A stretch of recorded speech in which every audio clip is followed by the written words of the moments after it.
Now, the greatest radio shows of all time. Suspense. The Shadow Node. Washington calling David Harding, counter-spy. Classic radio theater. The Great Gildersleeve. Fibber McGee and Molly. Dragnet. Gunsmoke. The Lone Ranger. Now, step back into a time machine with your host, Wyatt Cox. Good evening, friends of the Inner Sanctum.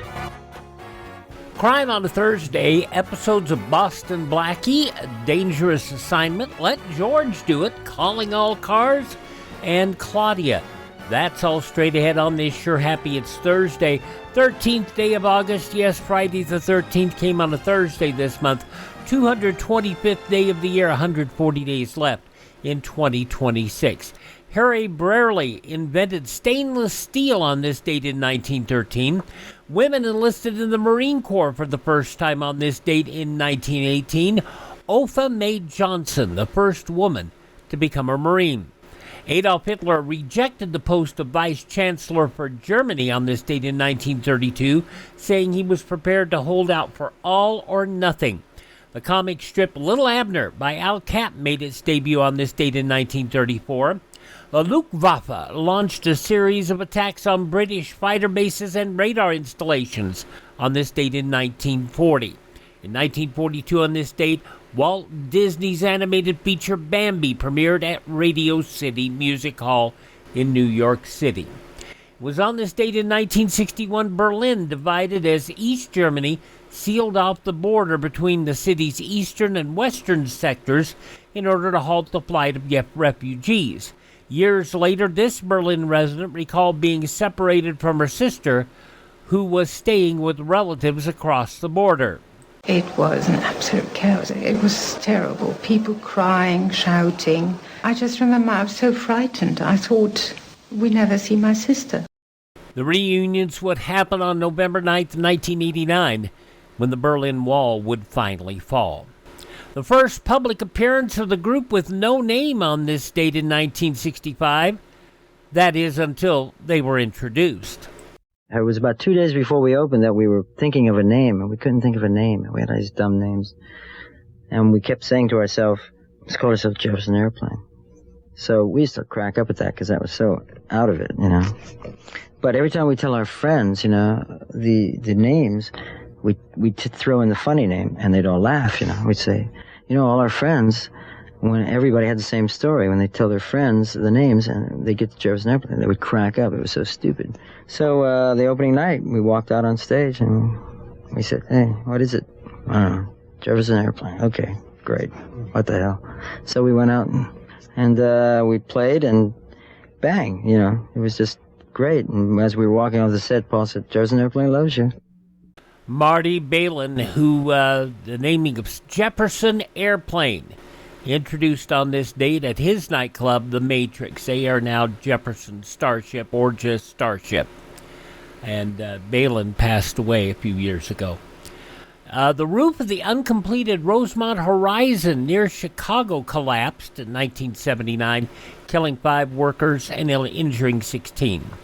On this date in 1981, President Reagan signed a historic package of tax and budget cuts. The real credit goes to the people of the United States, who finally made it plain that they wanted a change.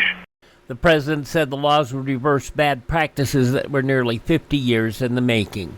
On this date in 1987, President Reagan assumed responsibility for his role in the Iran-Contra scandal. 6 days after it disappeared, a plane carrying Texas Congressman Mickey Leland and 15 other people on a flight through Ethiopia was found. Everyone on board killed after the plane crashed into a mountain. Michigan Congressman David Bonnier mourned his colleague and friend. Mickey was well loved and respected, and a man of tremendous intellect and strength and leadership. He provided lots of hope for lots of people. On this date in 2004, Hurricane Charlie, a Category 4 storm, struck Punta Gorda, Florida, and devastated the surrounding area. And 7 people killed on this date in 2011 when a stage collapsed at the Indiana State Fair during a powerful storm just before a concert was to begin.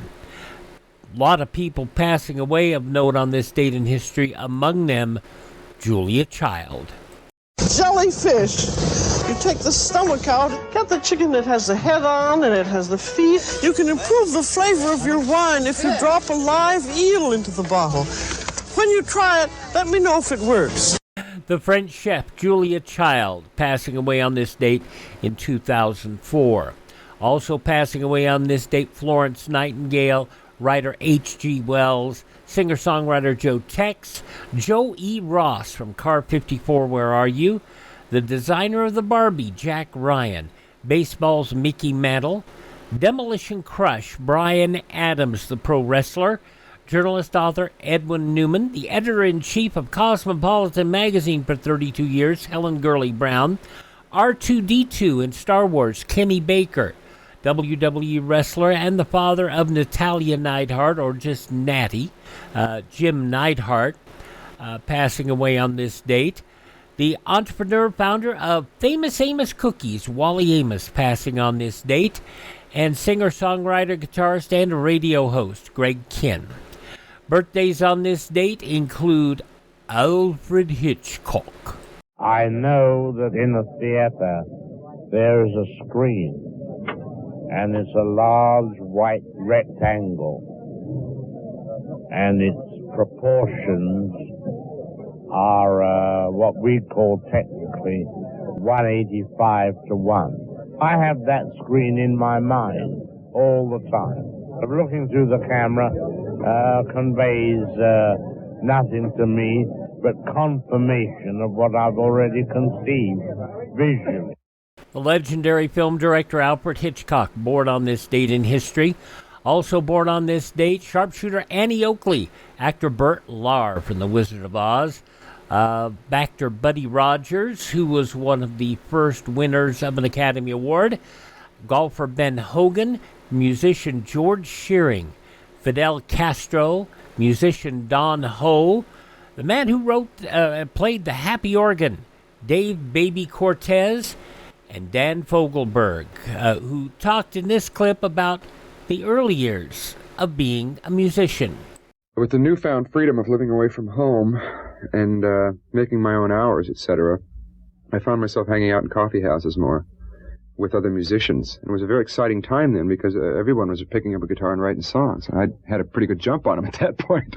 So I got a lot of very positive feedback playing these places. Became a little celebrity on campus at that point and around the state of Illinois. And the music business was getting more and more, as I said, lucrative. And it just looked like the best thing to do. Dan Fogelberg, born on this date in history. He, as many of the others we just mentioned, have left the building. Hi, this is Jeff Foxworthy. It is now time for the birthday announcements. The following people are now officially older than dirt. From the TV show Emergency, Kevin Teague is 84 today. He was a member of the Partridge Family for years. Danny Bonaducci is 67. We happen to be the Partridge Family, stars of stage, television, and nightclubs. Bonaducci would go on to work in radio as a shock jock. Danny Bonaducci, 67 years old today. From a different world, Don Lewis is 65. From Gossip Girl, Once Upon a Time, and Bucky Barnes in A Winter Soldier, Sebastian Stan is 44. Also turning 44 is the governor of Arkansas, political consultant, and former presidential press secretary, Sarah Huckabee Sanders is 44. As the president has said many times, we maintain that Russia interfered in the elections. The president, however, his campaign colluding in that process is a total hoax. Former presidential press secretary, governor of Arkansas, and the daughter of Mike Huckabee, Sarah Huckabee Sanders, 44 today. Those just a few of the people celebrating the 13th day of August as their birthday. Yes, if this is your birthday. Hi, we're the Four Freshmen, and we just want to say, Happy birthday to you. Dick Kollmar next with Boston Blackie. Going back 80 years on this Thursday edition of Classic Radio Theater with Wyatt Cox.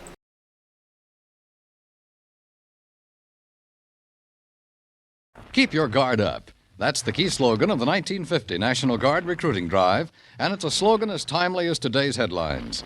More than ever before, America stands prepared, and the National Guard must recruit approximately 220,000 men as soon as possible. By joining the National Guard, young men will have the advantage of choosing their own unit and preparing themselves for promotion by being in a job for which they are best qualified. Investigate the National Guard now. Help America to keep up its guard. And we go back 80 years to this episode of Boston Blackie, August 13th, 1946, the story of the Diamond Smuggler. Papa? Yes, Mama. What did I do, fall asleep? You were drowsing, Papa. And no wonder. You work very hard in our shop. You work just as hard, Mama. Maybe we close up this bookshop and go away, the two of us, someplace in the mountains, like in the old country. I would like that, Papa. I'm sorry I waked you just now. If you did not wake me, the telephone would. I will answer it. Hello. Mr. Allen, please. This is Mr. Allen speaking. Hold the line, Mr. Allen. London is calling. Mama, it is London, the call I am expecting. Oh, good. Hello, Mr. Allen. Yes? This is Jackson. Oh, yes, Mr. Jackson. About those bonds. I can buy at 4 if you like. At 4. Splendid. Good. I'll buy right away. Oh, by all means do, Mr. Jackson. I will. Goodbye. Goodbye. Good news, Mama. Good news.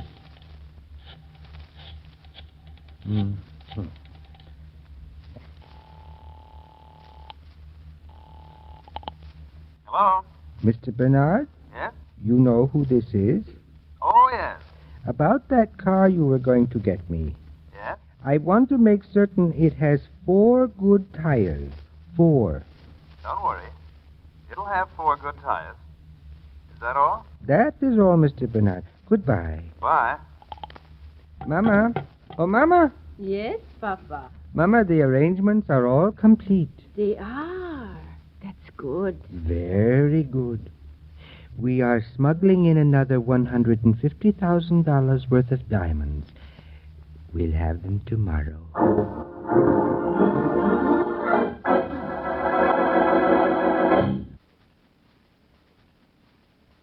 And now, on to Dick Kollmar as Boston Blackie. Enemy to those who make him an enemy, friend to those who have no friend.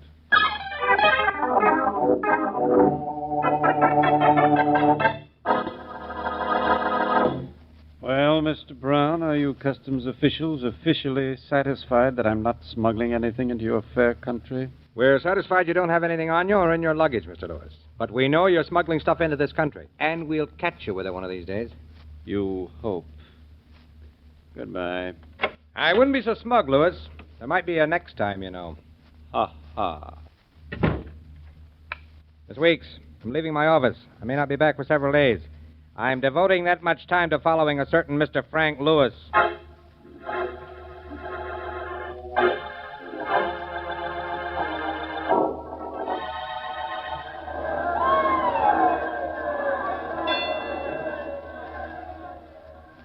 Oh, Blackie. Now I know what they mean by Saved by the Bell. One more punch and that kid White would have been knocked out, wouldn't he? You said it. I'm surprised he was still around to get that one more punch. Your attention, please. Uh-oh, maybe they stopped the fight. Your attention, please.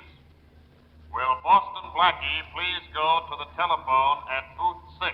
Oh, I thought it was going to be something important. Excuse me, Mary. Sure, but don't you forget Will to come Boston back. Blackie please go to the telephone at booth 6?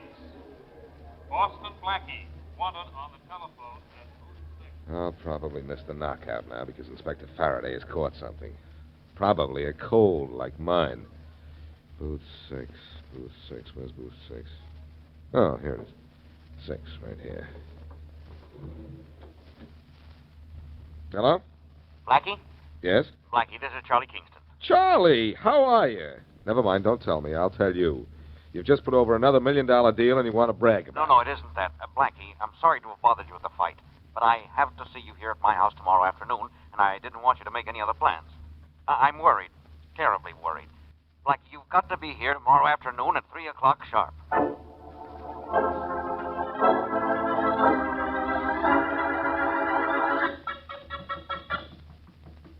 Yeah? Who is it? Room service. Come in. You set the tray down on this table, will you? Yes, sir. That's right. How's the steak? The way I ordered it? Lift the silver cover and see, sir. Okay, I will. Satisfactory, Mr. Lewis? It ought to be. That's $150,000 worth of diamonds right there. Any trouble getting them here to the hotel? Oh, no, sir. Everything was on schedule. Anything else you need from me, sir? Yes, your clothes. Take off that waiter's outfit and stay in this room. I'll be back in 15 minutes and switch places with you. It's all part of the boss's plan, Carl. All part of the plan.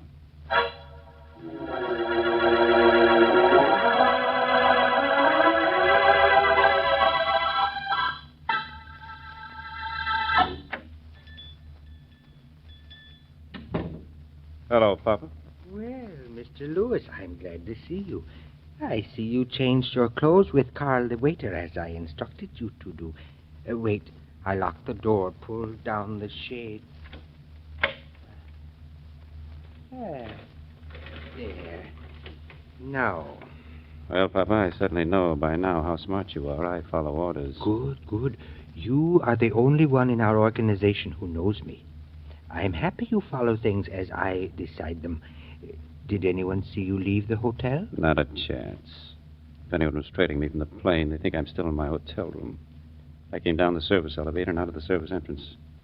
I've got to get back right away before someone misses Carl. Yes, of course. He did his job. Yeah, the diamonds he gave me. $100,000 worth. Not $150,000 worth? There's no mistake? No.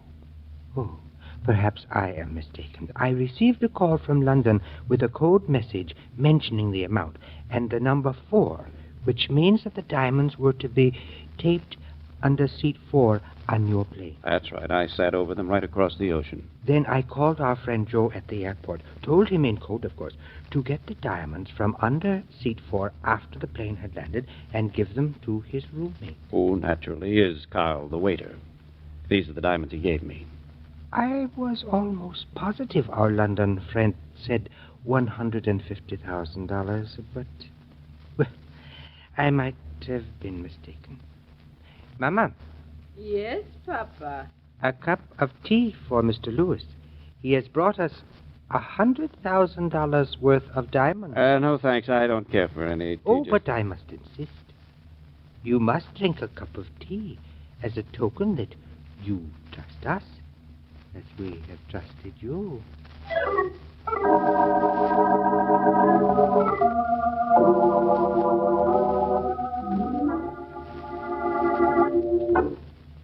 Well, Mr. Kingston, shall we talk business? In just a moment, Mr. Lewis. After all, we made this appointment over a week ago. Waiting a few more minutes.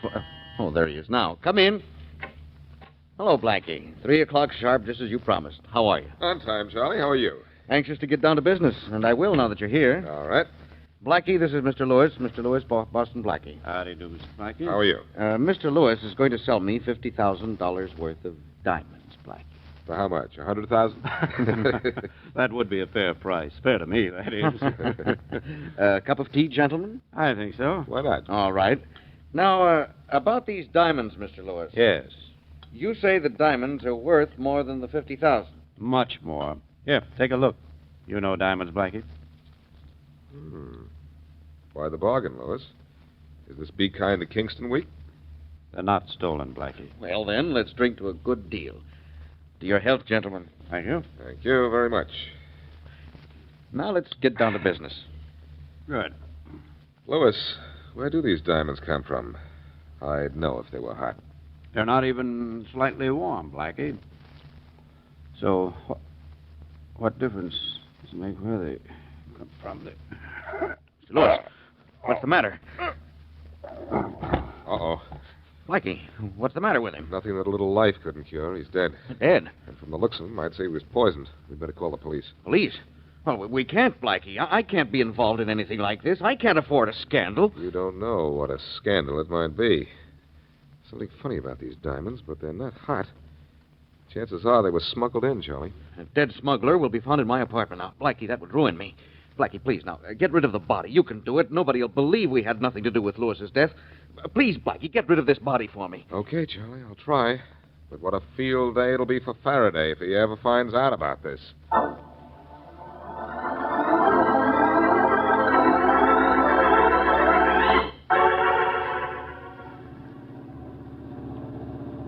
Stop the car about here, Charlie.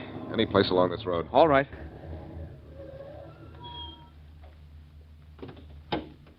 I'll carry the body. Over to these bushes. But I've got a hunch we should have called Faraday. Here goes. One Blackie getting rid of one body. We couldn't have called Faraday, Blackie. Think what that would have meant to my reputation. Think what it would have meant from the inspectors. Well, Mr. Lewis's body. Duck down under the wheel, Charlie. Duck. Here comes the car. Blackie, do you think? I'm not thinking anything. I'm hoping that car just happened to be coming along this road. We'll see in a minute. Went past Blackie, thank goodness. Goodness had nothing to do with this, Kingston. It's luck. Just plain luck.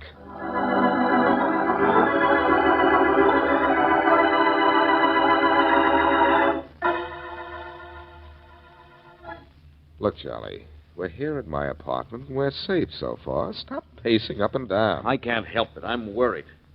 You can worry just as well sitting down. We're in no danger, providing nobody saw us. That car that passed us on the road, Blackie, I'm worried about it.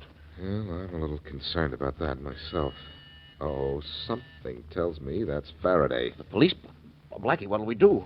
Let him in, Charlie. And if Faraday knows something, which I doubt, I can't have him grab me. Because I'm no good to you behind bars. Try and get rid of him. All right, but Blackie, Coming. Hello, Inspector Faraday. Well, Charlie Kingston. Good. I'll take both you and Blackie down to headquarters at the same time. Headquarters? What? For what? You know for what. Come on in, Mr. Brown. This is the man that dead guy Lewis went to see, isn't it? Sure is, Inspector. How do you know anyone came to see me? I'm Paul Brown, Mr. Kingston, customs official. I was following Lewis when he went to your house, and I saw your friend Boston Blackie carrying out Lewis's body. He followed you in a car and saw you dump the body. Now, where's Blackie? He isn't here. He has to be here. Brown followed him here, and Blackie hasn't gone out. And he can't get out. I've got a man at the back door. Come on, where is he? He's in the bedroom. Come on, Brown, we'll look. You take the kitchen. Right, if he's in there, I'll get him. Blackie's not in the bedroom. Did you find him in there, Brown? No, not in the kitchen.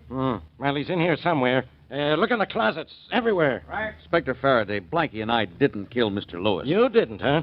We had a cup of tea in your place. I know that, because I saw the cups and saucers. Yes, but And he was killed by poison tea. The medical examiner rushed an analysis when we brought in Lewis's body. Can't understand it, Inspector Faraday. I've searched this apartment from top to bottom. This fellow Blackie just isn't here. You can't find him? Not here. One of these days I'll get that guy and I'll... Come on, Kingston. You're going to headquarters. Why? I tell you I didn't poison Lewis. Sorry, Kingston, but you're the only one who had a chance to poison him. I've been following him. He didn't leave his room at the Carlton Hotel except to go to your house. Even had his meals up in his room. And he never ordered tea. And poison tea killed him. And you gave him tea. Looks like we've got you, Kingston. You and Blackie both. But you haven't Blackie yet. Oh, but I'll get him. Oh, just wait till I get that Boston Blackie. Just wait.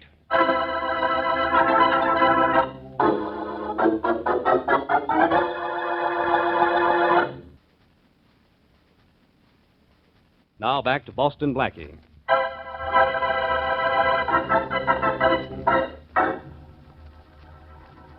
Momma and Poppa Adams run a quiet little bookstore as a front for a profitable trade in smuggled diamonds. Poppa Adams poisons Frank Lewis, but the poison doesn't take effect until Lewis is at the home of Boston Blackie's friend, Charlie Kingston. At Kingston's insistence, Blackie dumps the body of Lewis. But unbeknownst to him, a customs inspector has been following Lewis and trails Blackie and Kingston to Blackie's apartment. Here, the customs man and Inspector Faraday break in, but they find no trace of Blackie. As we return to our story, it is a few seconds afterwards. Standing on that ledge was awfully uncomfortable. Lucky Faraday didn't look there. Lucky for me. I've got to get Kingston out of this jam. That's a must.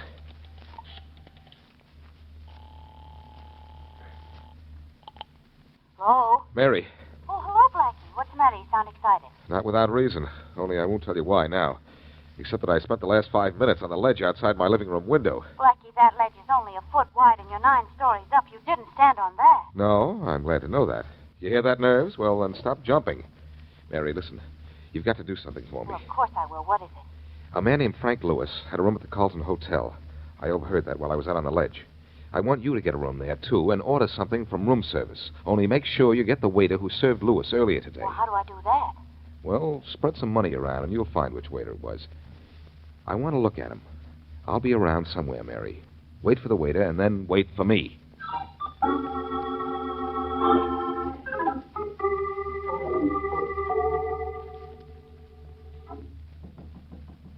Come in. Your dinner, miss? Oh, fine, thank you. Would you please bring it in?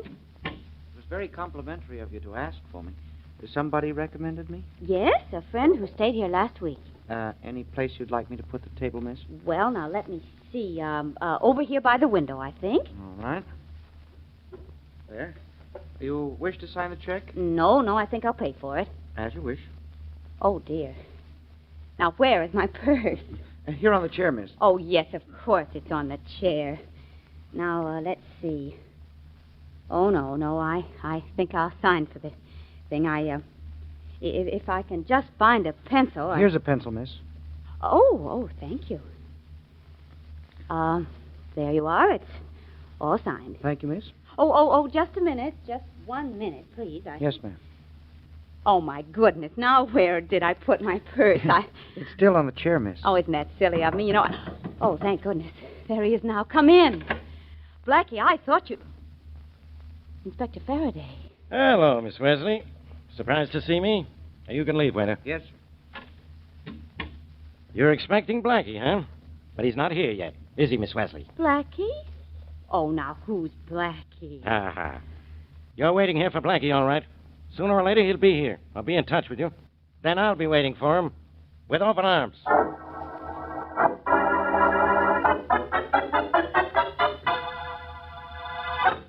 I'm not looking for a room. My name's Boston Blackie, and I'm looking for one of your roomers. Are you? Yes. The one who just came in. Who's he? I don't know. Well, do you know what this is? It's a $5 bill. Who was it just came in? You mean Carl Black? Of course. I know he's a waiter. What does he do when he isn't working? He doesn't do nothing except sit up in his room and talk to Joe. And he, Who's Joe? Joe Bernard, Carl's roommate. Oh, what does Joe do?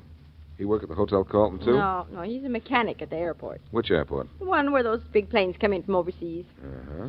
Very interesting. Mm-hmm. Which is their room? It's the one at the head of the stairs there. Number 5. Thanks a lot. Who is it? A friend of yours. Friend of mine, come in. Hey, I don't know you, sir. If you please. But I know you. You're the waiter at the Carlton. I see your roommate's here, too. Allow me to introduce myself. I'm Boston Blackie. You're Joe? So? So I thought you'd like to know who you're working with. I beg your pardon, but I don't know what you mean. You know what I mean. We're all in this together. This nice diamond smuggling business. I'm exceedingly sorry, sir. You're mistaken. Really? What do you say, Joe? I say you're in the wrong cubbyhole. Well, right or wrong, we're all in this cubbyhole together. And this room is a lot cozier than the death cell up the river. You must be out of your mind. You don't make sense. Don't I? No. I know the police are looking for us for killing Lewis. Now am I making sense? Mr. Lewis dead? Shut up, Carl. Don't try to shut him up, Joe. Look, we've got to do some fast thinking. Lewis was killed by poison tea. The police think you poisoned him, Carl. They think I did, sir, but I served him no tea. Well, where did he get it? He was in his hotel room all the time, except when he went to Kingston's to sell him those jewels, was he? No. He went out once in my waiter's uniform. That was something our employer worked out in case anybody was following Mr. Lewis. Oh, he did leave the hotel once before he went to Kingston's. Yes, sure. He went to deliver the diamonds to our employer. Well, then maybe that's where Lewis picked up the poison tea. That's it, sure. It was a slow-acting poison that didn't take effect until he was talking to Kingston and me. Undoubtedly, sir. Look, Carl, you're yapping too much. Say, I don't know who the boss is. Do either of you? No, but You're talking too much to suit me, Carl. Maybe this'll shut you up. Maybe I know this will shut you up. You hit Joe very hard, sir. He needed something to keep him quiet for a while.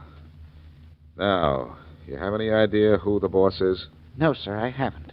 Well, how do you get your instructions? Our employer, I really don't know who he is, calls here. Sometimes around this time, sometimes later, sometimes not at all. I see. Look, you and I are going to make ourselves a lot of money, see? When the boss does call, if he calls, talk to him and tell him just what I tell you to say. What will that be, sir? Well, we'll get to that in a minute. Hotel Carlton. 11:15, please. 11:15. One moment, please. Who are you calling, sir? A friend of mine. I wanted to know that... Hello? Mary, this is Blackie. I followed that waiter to his rooming house. I was... Hang up quick. The police are here. They'll trace this call. Oh, no, they won't. But... Hello? Hello? She hung up. Smart girl.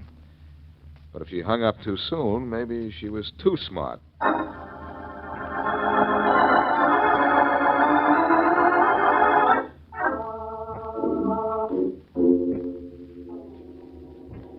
Mama, Yes, Papa? it's time to call young Carl's place.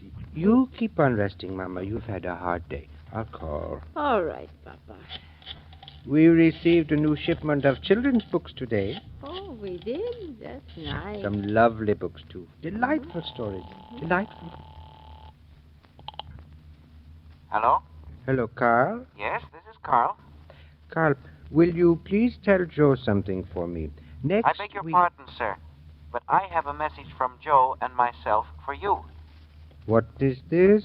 I'm sorry, sir, but you see, Joe and I found out who you are and all about the murder of Mr. Lewis. So?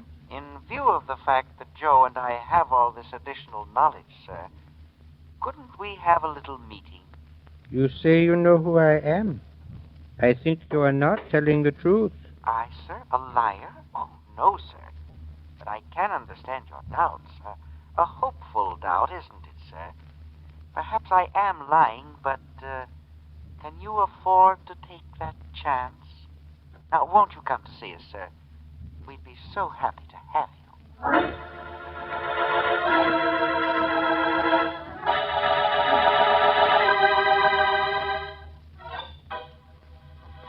I tell you, Carl, we're nuts to pull this stunt of Blackie's. I say let's get out of here before the boss gets here and cracks down on both of us. I'm afraid that's not possible, Joe, much as I might want to. Yeah? Well... Shh! That's our employer.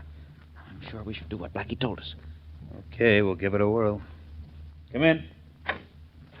Hello? You are Carl and Joe, aren't you? Don't move, either one of you, please. Look, Papa, you can't kill us. Can't I? I'm sure Mr. Lewis had the same doubt, but... Just a minute. I am about to make a terrible error.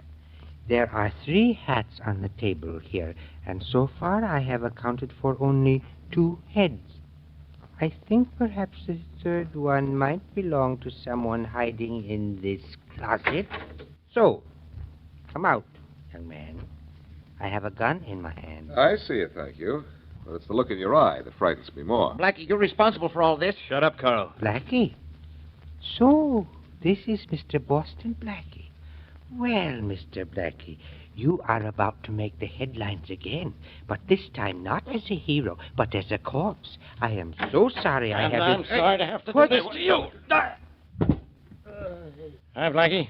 Who are these mugs? Hello, Faraday. All right, Rollins, bring the boys in here and round up this gang. Wow, thought you'd never get here, Faraday. What do you mean? You thought I'd never get here? You're just lucky I was in that hotel room with Miss Wesley when you phoned, and I traced the call. You'd be dead now if I weren't so smart.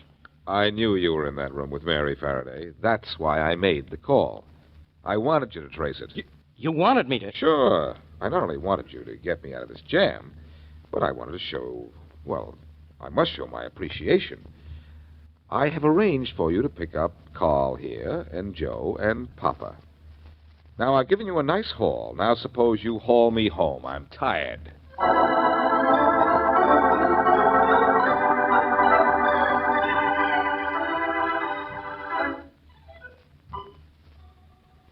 Well, Blackie, all I've got to say is once you got your teeth into that smuggling situation, things certainly happened fast, didn't they? One thing is certain, Mary. The gang's broken up, and even its London contact has been, let's see, how would Scotland Yard say it, apprehended. You know, of course, that you had me worried when you didn't get to the hotel in time to see the waiter. I was in the hall and followed him. Oh, I might have known. Blackie, what is there about you and me that attracts situations like the smuggling ring? I don't know. Maybe it's like those divining rods they use to find water or oil or gold. If the stuff is there, the rod will find it. And when trouble's there, Blackie'll find it. Is that it? Something like that. You know, the thing that amused me about this last case of ours is how Papa and Mama used a bookstore as a blind for their smuggling activities. The old man seemed to be very fond of books, by the way. Well, that's as it should be. Inspector Faraday booked him, didn't he?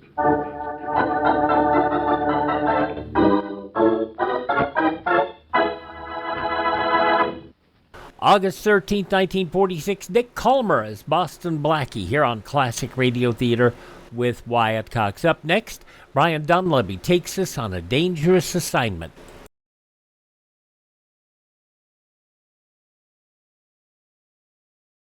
The crusade for freedom is a crusade for your freedom and mine. The truth dollars people send the crusade for freedom help preserve our own freedom, even as they get the truth and hope to people behind the Iron Curtain. Truth dollars help finance Radio Free Europe and Radio Free Asia, the most effective weapons Western democracy has for countering lies and distortion.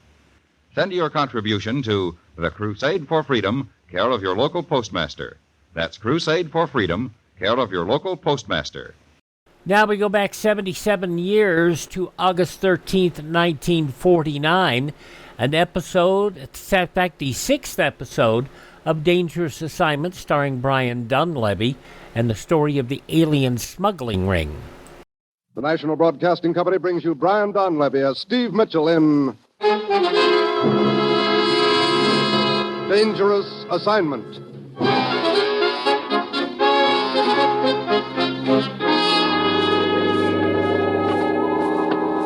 The time, sunset. The place, a small fishing village on the coast of Portugal. Two fishermen trudge wearily homeward past a deserted monastery near the waterfront. A sudden sound breaks the stillness of the evening air. Sanchez, listen. Huh? The monastery bell is ringing. Oh, but that is impossible, Naranja. No one has lived in that monastery for 5 years. Now it's quiet. Come, Sanchez, we better go see.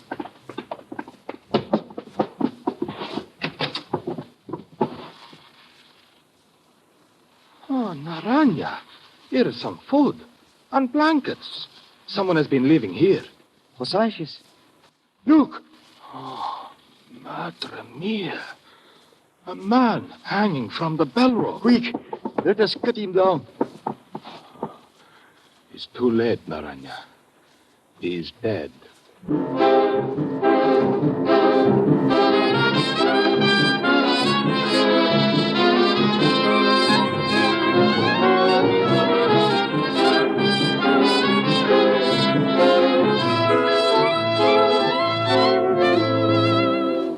You've seen him in such pictures as Wake Island, Stand By for Action, and Command Decision. Now, here is our star, Brian Donlevy, in another two-fisted portrayal as Steve Mitchell in Dangerous Assignment.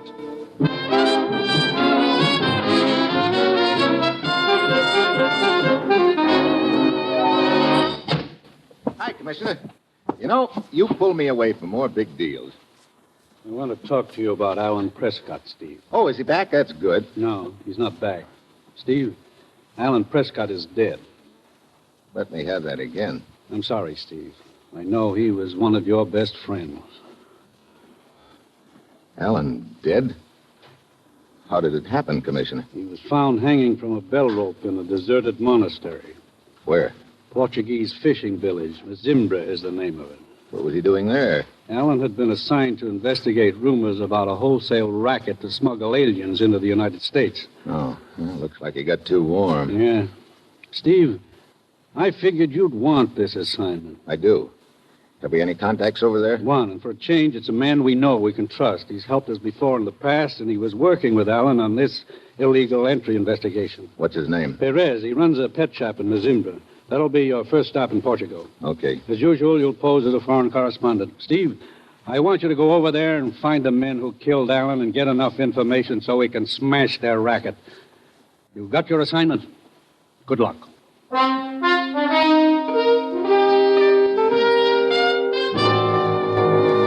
Flight 9, now departing for Bermuda, the Azores, and Lisbon, Portugal. All aboard, please.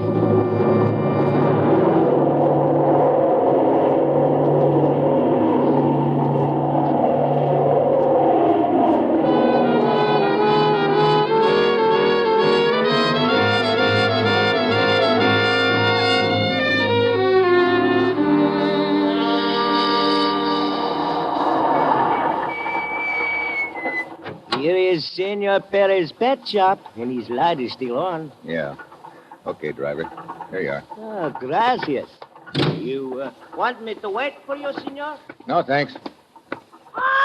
Hey, Senor Perez, there's many birds in his shop, senor. so I hear. Good night, senor. All right.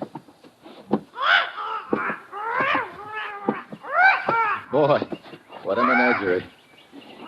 Anybody home? Perez? Perez? Okay, Polly, you call him, too. Hey, Perez! Perez! Stop! You're choking me! Oh! Hey, what's the matter, Polly? You got a persecution complex? Well, maybe Perez is in the back room here. Perez? Perez, you're choking me! Oh, shut up. Dark in here. Wonder where he is. Come in and close the door. What? I have a gun. Do as I say. Okay. Look, Perez, I want to talk to you. I'm a friend of Allen Prescott's. I will turn on the lights. That's better. Perez, what's the matter? You're bleeding. There has been a fight. Here. Come on over here and sit down. Let me help you. Thank you. I will be all right. What happened? 2 men came into my shop with knives, tried to kill me. I got my gun and drove them off. When I heard you come in a minute ago, I thought they had come back. Yeah, I guess that's what your parrot thought, too. You say you are a friend of Allen Prescott? Yeah. You were sent to take over the case he was working on, huh? That's right. The alien smuggling ring. I was working on it with Senor Prescott. How much had he found out? Why, so far, very little, Senor. However, I expect to come into possession of some valuable information tomorrow. Okay, I'll check with you then. Now, you better get a doctor to look after those cuts, Perez. I'm going to the police station.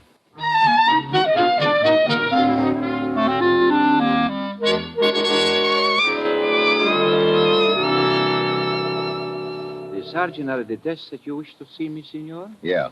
You in charge of the police here? At the moment, I am Lieutenant Vieira, Senor... Steve Mitchell. I'm a foreign correspondent. I just flew in from the States today. Sim, you landed at Lisbon, took the train to Mesimbra, by taxicab to the pet shop of Senor Perez. What? Remained there 30 minutes, then walked here to the police station. Huh. I didn't know my activities were a matter of such interest to you. I have been sent here from Lisbon to investigate certain matters, senor. So at the moment, I am interested in everyone who comes to Mesimbra. Yeah? Well, a friend of mine came here a couple of days ago. And he got killed in a deserted monastery. You are perhaps referring to Allen Prescott, another so-called foreign correspondent? What do you mean, so-called? There are indications that he was investigating the existence of an organization to smuggle Europeans into the United States. You're right, Lieutenant Vieira. And I've been assigned to take over the investigation. I see. You have proof of this? Yeah. Here are my credentials. So, Senor Mitchell, there is something in the next room which may be of interest to you. Oh? After you, senor. Hey, this looks like the morgue. For the present, it must serve. 5 bodies? Sim. They were found under one of the fishing wharves, their hands and feet securely tied. You figure that these men were some of the paying customers in this alien smuggling racket? It is possible. Yeah. Maybe things got a little too hot for the smugglers all of a sudden, so they dumped these guys in the water. Who discovered the bodies? We did. Our police launch patrols the entire bay every day at sunset. I see. Any identification on any of them? Their pockets were empty. But we were able to identify this man. How? From his fingerprints. Got a criminal record, huh? Si. His name is Luis Delgado from Villarreal to the north of here. He has been living there with his sister, Maria Delgado. Might be a good idea to pay Maria a visit. I was about to suggest it, Senor Mitchell. Let's go.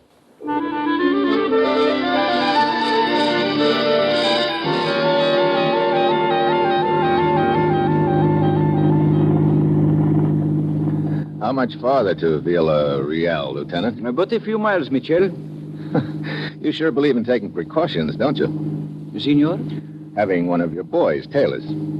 Tail us? I do not understand, Mitchell. Well, that car behind us. It's been following us for the last 10 minutes. I gave no orders to follow us, Mitchell. What? Then who... Hey, he's coming up at us. Can you see who it is? No, it's too dark. Yarrow, watch out. He's trying to run us off the road. Get down, Mitchell, get down. Hey, we're skidding. Hey, brace yourself. Watch out. Boy, that was close. Nice driving, Vera. Thank you, Mitchell. Well, somebody's sure anxious to put us out of the way. Beginning to look like we're on the right trail. See, we will continue our trip to the Delgado house in Villarreal.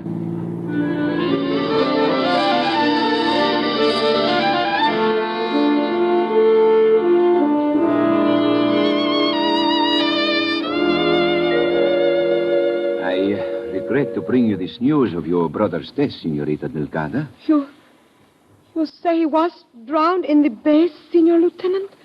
How did he get there? That is a question, Senorita. You mean he was murdered? Senorita Delgado, if you do not mind, Senor Mitchell and I will ask the questions. Maria, did you notice your brother talking to any strangers the last few days? Strangers? He talked to no strangers. Well, when he left home, did he say where he was going? He told me nothing. Senorita, I think you are withholding information. No, it's not true. I tell you everything I know. I must remind you that your brother Luis Delgado had a criminal record. That was long ago when he was in trouble. My brother was a good man. Perhaps he intended to commit a crime when he left here. That is a lie. That is why he would not tell you where he was going. He was not going to commit a crime. He was going to the United States to live with my uncle. I do not remember what he told me. I see. Have you anything more to tell us? Very well. Senor Mitchell? Yeah, let's go. Thanks, Maria.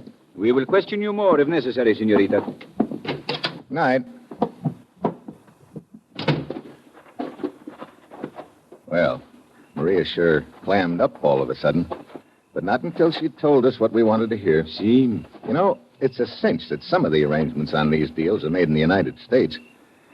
I wish we knew the name of that uncle Maria spilled about. It is Emilio Delgado. What? As you were talking to the senorita, I noticed on the table an envelope addressed to her dead brother.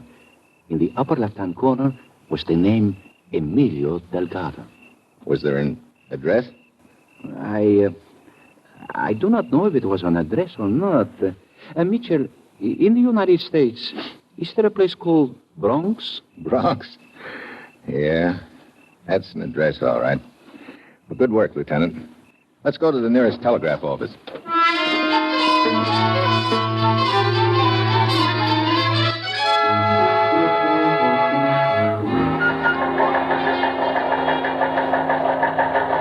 Here's a report from Steve, Commissioner. Thanks, Ruth. Definitely on trail of illegal entry racket. Go on. You must be working fast, Commissioner. Apparently, last cargo of paying passengers too hot to handle. All 5 drowned. Nice organization. Yeah. One identified as uncle in the United States, who apparently was helping make arrangements. Find and question Emilio Delgado, the Bronx. Take on that name, Lou. Emilio Delgado. Delgado. Oh, Delgado, right. I'm working with police lieutenant named Vieira. Just for the record, please check on him for me. You got that, Ruth? Vieira. Here's some more. Perez at pet shop very cooperative and counting heavily on him to furnish hot lead. I'm on way back to Mazimbra now to talk to Perez again. We'll keep you informed.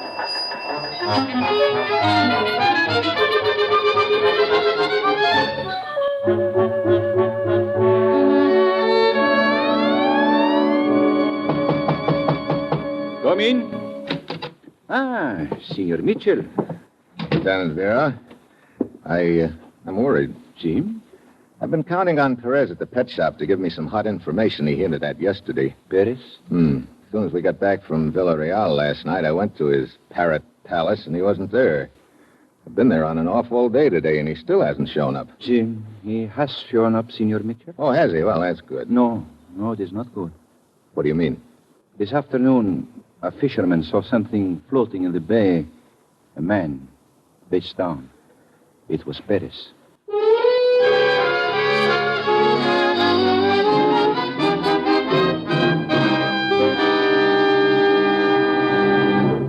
In just a moment, our star, Brian Donlevy, returns as Steve Mitchell in Dangerous Assignment. Here's a message for the technically minded young men of America. The armed forces of the United States want volunteers. Volunteers for the greatest scientific enterprise in history. Volunteers for the world's greatest educational program.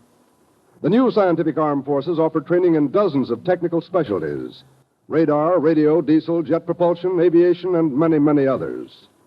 So if you're thinking of an active career, a vital career, think of the United States Armed Forces.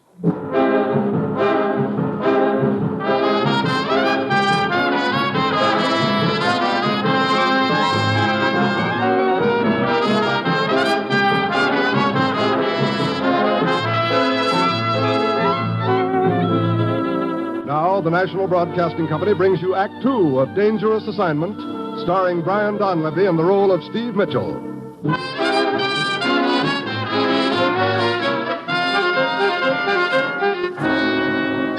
The time, 4 hours later. The place, the Commissioner's office in the United States. I finally got hold of Steve, Commissioner. He's on the line. Thanks, Ruth. Steve? Hello, Commissioner. We located Emilio Delgado in the Bronx. First, he wouldn't talk, but when we told him his nephew had been murdered trying to get out of Portugal, he opened up. Oh, did he put the finger on the stateside branch of the racket? It's a small travel bureau in New York. Delgado gave them $3,000. They promised to smuggle his nephew into the United States. I see. Incidentally, I checked on Lieutenant Vieira. His record is excellent. Good. I figured it was, but I didn't want to take any chances. Steve, we close in on the travel bureau in New York. The gang in Portugal will slip away from us. Oh, don't close in on the travel bureau yet, Commissioner. I tell you, send one of your agents there to arrange transportation for a relative over here in Portugal. Relative? What do you mean? Me? What? I'm going to use the name Nick Grado. Grado. Grado. For the record. I'm going to pass as a minor mobster deported last year. Steve, think of the danger. I'm thinking of Allen Prescott dangling at the end of that bell rope. Now, look, I'm going to Lisbon and register at the Lagos Hotel under the name of Nick Grado. So long, Commissioner. Steve! Well, I hope he knows what he's doing. Ruth. Yes, Commissioner. Which of our agents looks the most like a gangster? Summers. He looks pretty rugged. Okay. We'll send him to that travel bureau in New York. Summers will pose as the brother of Nick Grado in Portugal. He'll offer the travel bureau $3,000 to smuggle Grado into this country. Draw the money out of a special account. You in charge of this travel bureau? Well, I want to arrange some transportation. Oh, for yourself? No, my brother in Portugal. Well, that's simple. We represent several steamship companies and... You don't understand. My brother was in the rackets over here and got deported to Portugal last year. Oh. Well, that kind of transportation is very difficult to arrange and expensive. Here's 3,000 cash. Says you can arrange it. May take a long time. He can wait. Okay. What's your brother's name? Nick Grado. He's staying at the Lagos Hotel in Lisbon. Okay. Forget you were ever here. We'll make all the arrangements. Your brother will be contacted at the Lagos Hotel in Lisbon.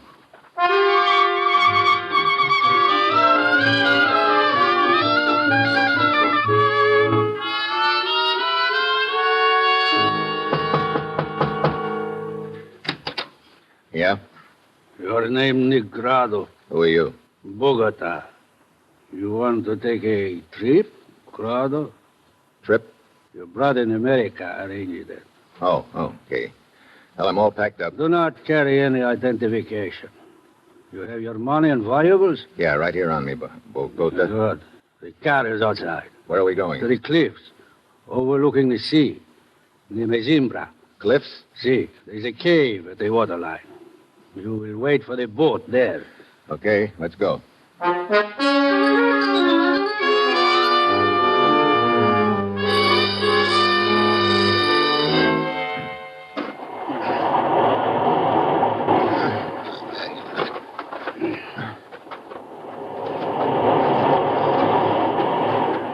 Hey, look, Bogota.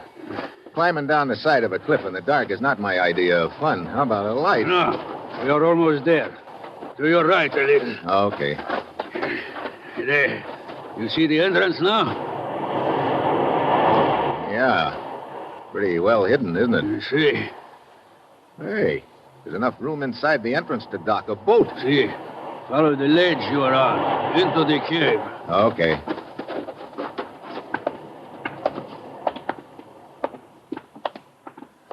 Quite a place. It serves our purpose. Wait a minute. There's a light up ahead. See, the other passengers. Oh. How many are there on this trip? 2 others. Business falling off? It is good enough, Grano. Who is there? Here we are. Who is it? Bogota, old man. Are you one of the passengers? Sim, I am Pimentel. Nick Grado's my name. Where is the other one? The girl. Girl? Here I am. Oh, Signor Grado, did you say? Yeah, senorita. Maria is enough. All of you stay here. I'm going to hide the car. Bogota, how much longer must we wait here? It's not for you to ask questions, old man. Well, Signor Steve Mitchell, Maria Delgado, the grief-stricken sister. so you are supposed to be Nick Grado. What are you doing here, Signor Mitchell? I was just going to ask you the same thing, Maria. When you and Lieutenant Vieira told me about my brother's murder, I knew I could not rest until I found out who killed him. Oh. Bogota doesn't know who you are? No, and he will not, unless you tell him. Look, you keep your mouth shut about me, and I'll do likewise. See, it is a promise, Signor. Quiet. Here comes the old man. Wait. All we do is wait. Bogota say how long we stay here? Until the boss comes with the boat, he said, but he would not tell me when that would be. Did he say who the boss was? No. Pimentel, you do not look so good.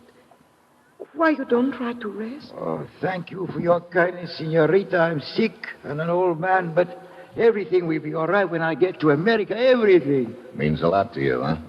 It is what I'm living for, Senor. Say, how far back does this cave go, anyway? Bogota told us to stay on this ledge and not to go back any farther. He said that narrow channel below winds back and ends against a solid wall of rock. The front entrance, the only one, huh? That is what he said. Well, looks like nothing's due to happen tonight. I think we all better get a little sleep.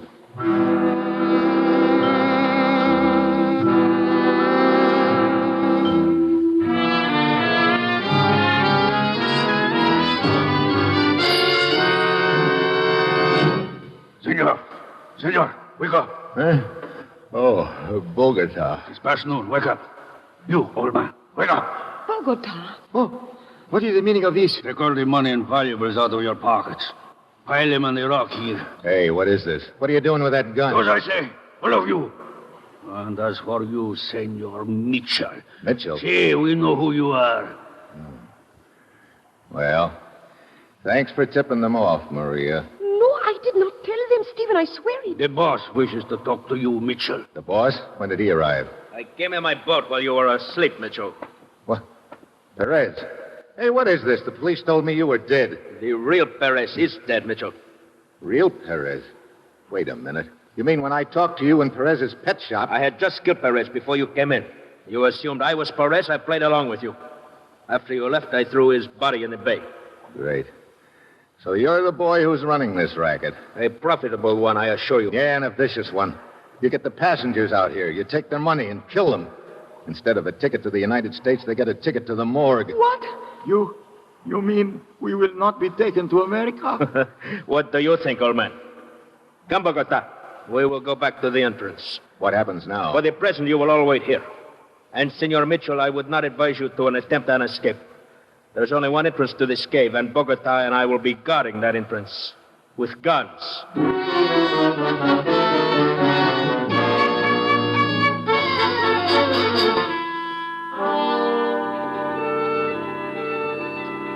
If they are going to kill us, why don't they do it now? Look at them, sitting at the entrance to the cave like 2 vultures. What are they waiting for? That's what I've been trying to figure out. It's almost 6 p.m. I will never see America.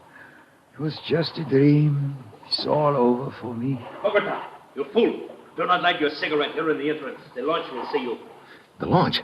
Hey, that's what they're waiting for. What? Lieutenant Vieira said the police launch patrols the coast every day at sunset. Police launch? Yeah. Perez is probably waiting until after the launch goes by so that our bodies won't be discovered until tomorrow. I could only figure out a way to attract the launch's attention. But what good would that do, Steve? Bogota and Paris would shoot us. Yeah. Hey, wait a minute. Perez said there was no back entrance to this cave, didn't he? See? He was lying. How you know? Look at the smoke from my cigarette. What about it? See what happens to it? Why, it just goes straight up in the air, Steve. Yeah. For a way. But then it starts drifting towards the front entrance. That means there's a draft up there. The draft could be caused by a back entrance. Steve, but how can we find it? Well, listen. Yeah, a boat. Probably the police launch. Whatever we do, we got to do in a hurry. As soon as the launch goes by, we're dead pigeons. No, senor. What? I, old Pimentel, will help you. And God willing, I will save you. What are you talking about? I will go to the front entrance and call for help. Are you crazy? Perez would kill you. Sim, but the noise and flashes of the gun might summon police. Now, look. Senor, what happens to me is not important. I'm old, sick. With this way, perhaps I can prevent Perez from taking the dreams of others and ruining them as he did mine. Now, wait a minute. No, senor. This is the best way. Pimentel, come back. Pimentel, what are you doing? Get back. Police! Over here, the cave, boy! Steve, don't go. It is too late to help him now. Bogota, you fool. They heard in the police launch. They are coming. Now take the boat out and lead them away. I'll take care of Mitchell and the girl. I'll meet you at the rear entrance. Rear entrance? So there is one. Come on, Maria. This is our chance. Hey, wait, the ledge ends here. Okay, Maria. Come on into this channel. Mitchell! Stop! Mitchell! Steve! He can't see us in the dark, Maria. He's just shooting blind. Keep going.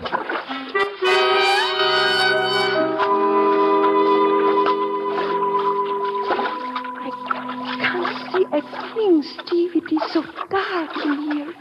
The water is up to my waist. Yeah, these walls are getting closer together, too. Hey, wait a minute. Oh, great. Solid rock. What? Yeah, this is the end of the line. We took a wrong turn back there somewhere. Yeah. Listen. Paris is still after us. Yeah. Well, we can't just sit here and wait for him to kill us. Maria, keep talking. What? Keep talking as if I were with you. Repeat what you've been saying. I'm going to backtrack and wait for him. All right. Steve, what can we do? We cannot go any farther. It is a blind alley. Paris is getting closer to me. You're right, senorita. Perez is getting closer. And there is nothing ahead of you but solid rock. Did you hear that? It is Paris. See? And the two of you are caught like rats in a trap. I have clipped Mitchell. Yeah, the gun's not going to do you any good underwater, Perez. I do not need the gun. No, there is strength enough in my arm. Oh, yeah. Steve, hit him. I can't. Oh, Martin, to kill us. Steve, help him.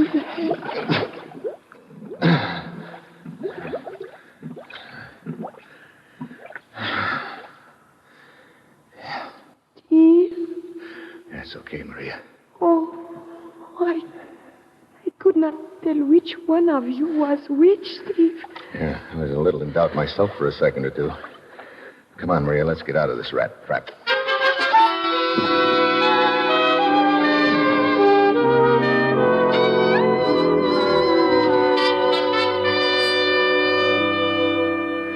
Well, that's about it, Commissioner. Perez is dead, and the police picked up his hired hand, Bogota. Good work, Steve. Where are you calling from? My hotel room. I'm up here drying out all alone. Stop! You're choking me! It sounds like you're all alone. Oh, that was just a parrot, Commissioner. Parrot? Yeah, from Perez's pet shop. He took a shine to me, I guess. Now, Steve, you can do better than that. No, it is a parrot, Commissioner. I'll prove it to you. Look, I taught him something to say to you. Huh? Go ahead, Polly. Polly?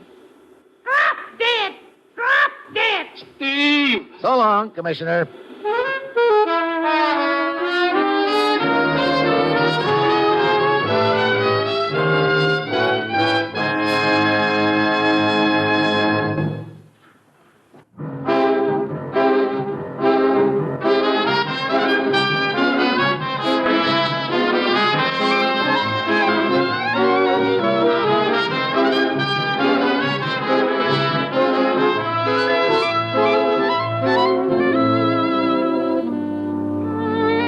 You have just heard the sixth in an exciting new adventure series, Dangerous Assignment, starring Brian Donlevy as Steve Mitchell. Dangerous Assignment is written by Bob Reif and directed by Bill Karn, with music by Bruce Ashley. Be with us again next week at this same time, when Brian Donlevy, starring as Steve Mitchell, will embark on another Dangerous Assignment.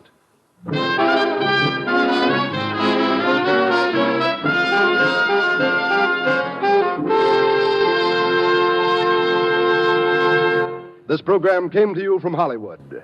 From 77 years ago, August 13th, 1949, Dangerous Assignment here on Classic Radio Theater with Wyatt Cox. Tomorrow, we'll spend some time talking about VJ Day, including a couple of very special programs and an episode of a daytime show. It is the, I got to remember, it's the Fred Waring Show. And a live shortwave report from special commentator Jack Benny in Paris. And we'll also bring you the Norman Corwin 14 August, a message for the day of victory. Norman Corwin's wonderful tome, and performed by Orson Welles. Mystery in the Air starring Peter Lorre, Broadway is My Beat, and The Crime Club. That's all coming up tomorrow here on the podcast. On Saturday, Sam Spade Detective starring Howard Duff, Nick Carter Master Detective starring Lon Clark, A Friend to Alexander starring John Daner, an episode of Suspense, and Rocky Jordan starring George Raft. On Sunday, Counter Spy, another episode of Dangerous Assignment, this one from 1950, Gunsmoke and Have Gun Will Travel. That's on Sunday's podcast. On Monday, the FBI in Peace and War, John Daner as the Frontier Gentleman, Crime Classics, and Dane Clark as Peter Chambers in Crime and Peter Chambers. On Tuesday, another episode of Counter Spy, Dragnet, Escape, and the CBS Radio Workshop production of The Celestial Omnibus. On Wednesday, Willard Waterman as the Great Gildersleeve, George Burns and Gracie Allen for Spam, Gunsmoke, and Fort Laramie. And a week from today, we will have Adventure with Mr. President, starring Edward Arnold. Which president? You'll have to listen to find out. The Green Llama, a summer series from 1949. Suspense, Murder is a Matter of Opinion from 1961. And The Whistler, X marks the murder. That's all straight ahead the week ahead here on Classic Radio Theater with Wyatt Cox. And coming up next, we'll head out to a West Coast program as Bob Bailey as George Valentine. Let's George do it.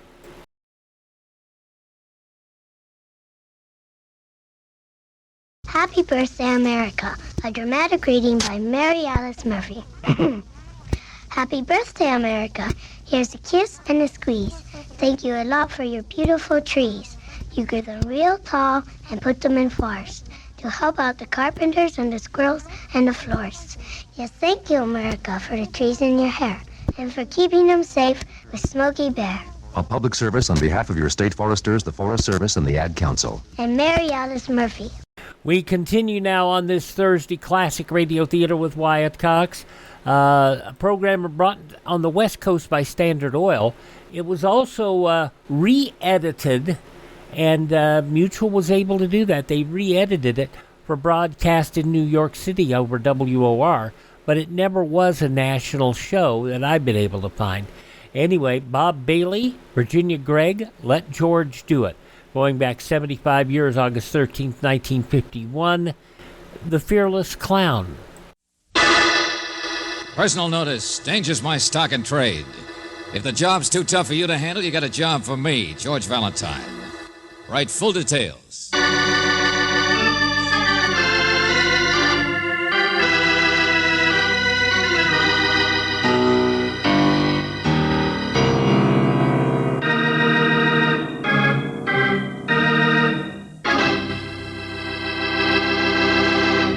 Say, did you ever hear of a fearless clown?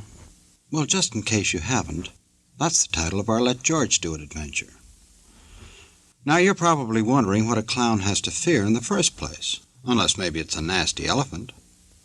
And in the second place, how would you know when he's behind a couple of inches of grease paint?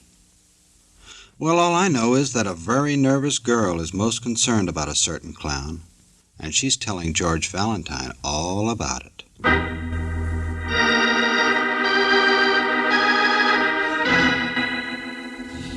Dear Mr. Valentine, I'm sure you've heard of Fofo, the fearless clown. Maybe you've already seen his circus before, but it's here in town, opening tonight with an all-new show. And if he's ever scared you with a snake or made you laugh with his crazy tumbling, and I'll bet like everybody else you must have thought he's a wonderful person. But I know that he's not. In fact, if Fofo should happen to die, I am the person who killed him. What I mean is, Mr. Valentine, I've already practically confessed to his murder. It's your job to keep the most horrible man in the world alive. Sincerely, Relita. P.S. I'm the girl in the strawberry-colored tights.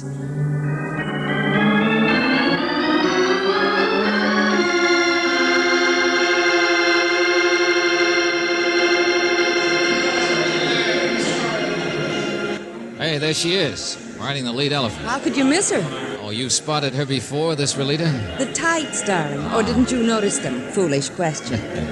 Opening parade. She said we could catch her after the performance. That's a good idea. It'd take a stepladder to get down off that elephant any other way, wouldn't it? Brooksy, I'll tell you a secret. You don't get down off an elephant. You get it off a duck. Oh, George. George! Oh, no, take it easy, Angel. That's the star of the piece, that's all. Fofo himself. You know, he's about the only performer who's ever worked up to owning his own circus. Must be quite a guy. George, he's got a snake. It came right out of his suitcase. Sure. It's a good act to lead the parade with. But look at it. George, it's a cobra. Oh, take it easy. Putty nose and the clown rig is what makes it look so exciting. He's jumping rope with it. Brooksy, I'll tell you something. The fearless little man with his snakes. Hey, look, he's turning somersaults now in front of the elephant. But he's the man you're supposed to keep alive. Don't worry, I told you. For your information, there's not one snake in this circus that doesn't eat with false teeth. What? Yeah, sure. It just looks dangerous, that's all. That guy's not crazy. All his snakes are a fraud. Maybe he is too, I don't know. Well, I should have known, but... Hey, the elephant. Relita's elephant. He's charging. But Fofo's turning somersaults right in front of him. Oh, George! Come on, get through the crowd. That job of mine sure ended in a hurry. That elephant just went crazy. Fofo didn't even see him coming. You didn't even have a chance to keep him alive. Brooksy, what I want to find out was in the first part of Relita's letter. Maybe it was the elephant who trampled him, but remember? She said, if Fofo should happen to die, I'm the person who killed him.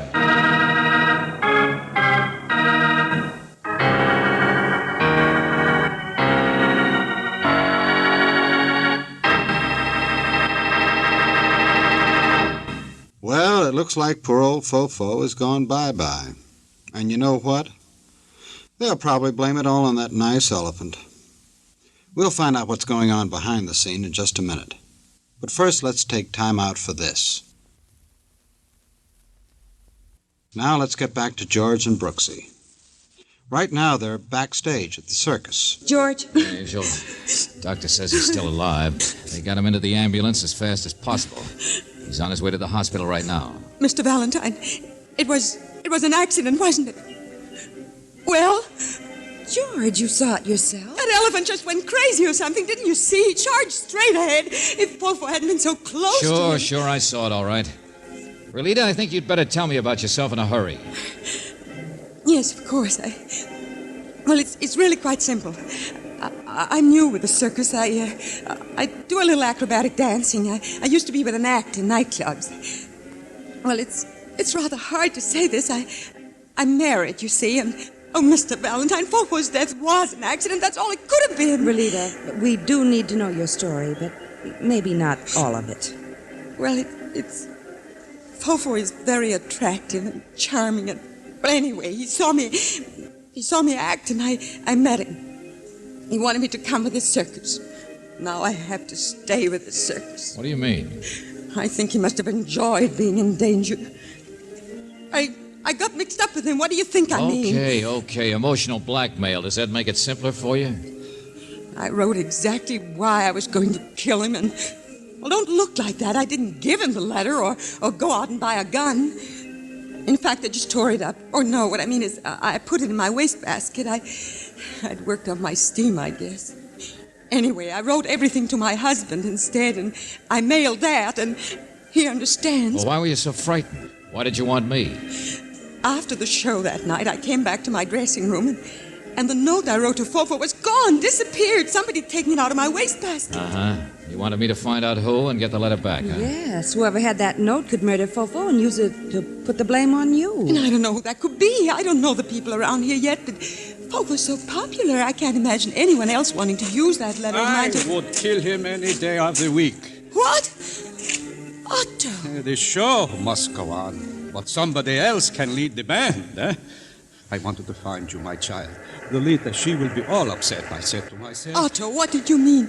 You said you'd killed Fofo? Who are these people? Oh, Miss Brooks, Mr. Valentine. He's sort of a detective. Well, naturally, I would expect that. Relita was just telling us that she doesn't have many friends around the circus yet. So, she has me and my brother, too, the boy, Freddie. Have you seen where he is, Relita? No, I haven't, but what did you mean Sure, when... come on, let's have it. Why would you kill Fofo? Everybody knows that. My foot. You see? I didn't always toodle on an oboe and wave batons in a striped coat. I was on the wire. Otto the Magnificent. Yeah. So one day I fell and was injured. But Fofo, you think he would help pay my 2 years of hospital bills, the way the law says? Then why did you come back to his circus? Why not? Perhaps to kill Fofo. I don't know. But neither does Fofo. That's what makes it interesting. Oh, Otto, stop it. You shouldn't say things like that. You are very mixed up, my child, and very innocent. Uh-huh. And you're trying to tell her that nobody likes Fofo, check? Liked. Past tense. He was popular because he always liked to have around him the people who hated him. If this makes no sense, why try to understand that he's dead, isn't he? Yeah, practically. Killed by an elephant. Otto, is that true? That there were others besides me? Then that letter I wrote isn't so important at all, is it, Mr. Valentine? Everybody hated him.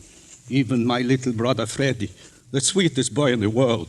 And a good entertainer, too, but out of a job.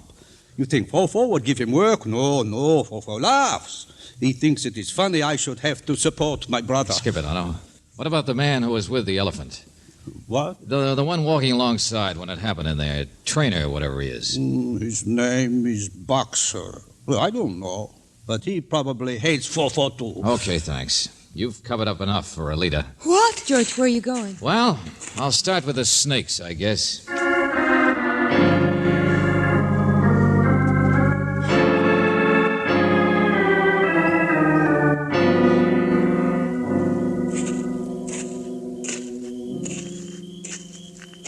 Here. Down this way, I guess. You sure that snake is locked up tight in that box? What, Susie here? Don't you worry about her, mister. Not a fang in the circus, didn't you know that? Harmless as a 10-foot piece of garden hose or a regatta snake. Yeah, well, never mind showing me. Just keep the lid shut, huh, will you? Sure, all right. Some people don't like snakes, I guess. Me, I kept him in my bathtub at home ever since I was a kid, and he hide him. That him over there? Yeah, there he is. Got them all chained up separate. Well, that's the sheriff's work. Poor old Emir. You know, that elephant's been with us almost 5 years. Oh, hello, Boxer. Me is all. It's him. I'm George Valentine. Oh, yeah. Sheriff sent word. Snooping, huh? No, not exactly. Boy, look at the change they got on him. No, what's the matter, baby? They got you all right. Show 'em the snakes. That's what you come down here for, ain't it? Sure, Boxer. Take it easy. There. All right, there we go, Susie. Don't eat up all his hay now. Wait a minute now. Better not let that snake get so close to his trunk, had you? Look, Mr. Valentine, the Emir here wouldn't care if a snake crawled up his trunk. Okay. Hey, look, get her out of here, will you? That's good, thanks. You're welcome. All right, Susie, off we go. Back to bed. That's your bed. So it wasn't the snake, huh? Come here, Mr. Valentine. Don't be afraid. The Emir won't step on you. Now, boy. Give me your ear, boy. That's it. Here, look. What's that? Bunch of brands? Same idea, only you mark the ear. See? Double X, that's one circus. Triangle, that's another. Crossed lances, little crown, That's for digging trees up for some Maharaja. Yeah, a whole string of them. In other words, the Emir's been through the wars, huh? He's older than you or I or anybody else around here. Been everywhere and done everything. And Mr. Valentine never once has he caused a bit of trouble. A freight train couldn't make him nervous or jumpy. Then what did? I don't know. Suppose somebody put a lighted cigarette to his ear. Well... Suppose that stick you carry just happened to poke him at the right time. There was only me and the girl on top near him. Nobody did nothing like that. Well, if he's such a peaceful elephant, then how do you explain his actions? Maybe you don't explain it. Animals are funny, Mr. Valentine. Sure, I know. An elephant never forgets. So maybe he didn't like Fofo either, huh? Don't be ridiculous. All right, then what happened? Something sent the Emir off. George. Yeah, Brooksy, out here. I'm just trying Come to... here, quick. Huh? Here. Over here, George. Well, what's happened? You here from the hospital? Yes, but here he is. Well, this is Mr. Valentine. Oh, that's right. Who are you? George, it's Fofo. Yes, of course it's me. A quick recovery, wasn't it? I think I have 9 lives. Oh, now, wait a minute. Fofo, what happened? What are you doing here? Now, hello, Otto. Relita? Well, don't all stand there as though I were a ghost or something. I've been down to the hospital. I was in town. I heard on the radio what happened. George, he died. The sheriff just called. Wait, I don't understand. Oh, I get it. Somebody else was doing your act for you. All that clown makeup and costume, Yes, somebody... yes. Ach, but Otto, I'm so terribly sorry. Only you yourself kept asking me to give Freddy a chance. Freddy... Otto. Poor fellow. He loved his younger brother a great deal, and he wanted him to work so badly. It's really his fault, I suppose, that Freddy is dead, no? Well, it couldn't be anyone else's fault, could it?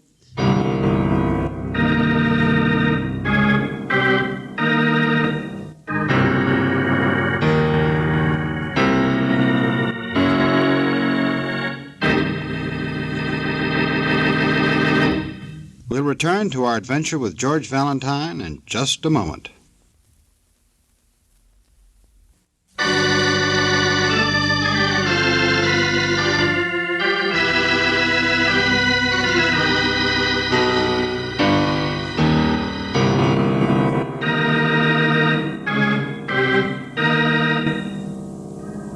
Now, back to George Valentine. Fofo, the fearless clown, seems to be a man with 9 lives, because it never occurred to you or the other 1,000 people who saw an elephant suddenly run berserk and trample him that the man under all that makeup wasn't Fofo. No, it was really a boy named Freddy who only wanted a job with Fofo's circus. Well, now Freddy is dead, and if your name is George Valentine, you go down to the hospital to make sure of your facts this time. Of course it was Freddy. Who else would it be? He spoke to them, the doctor said.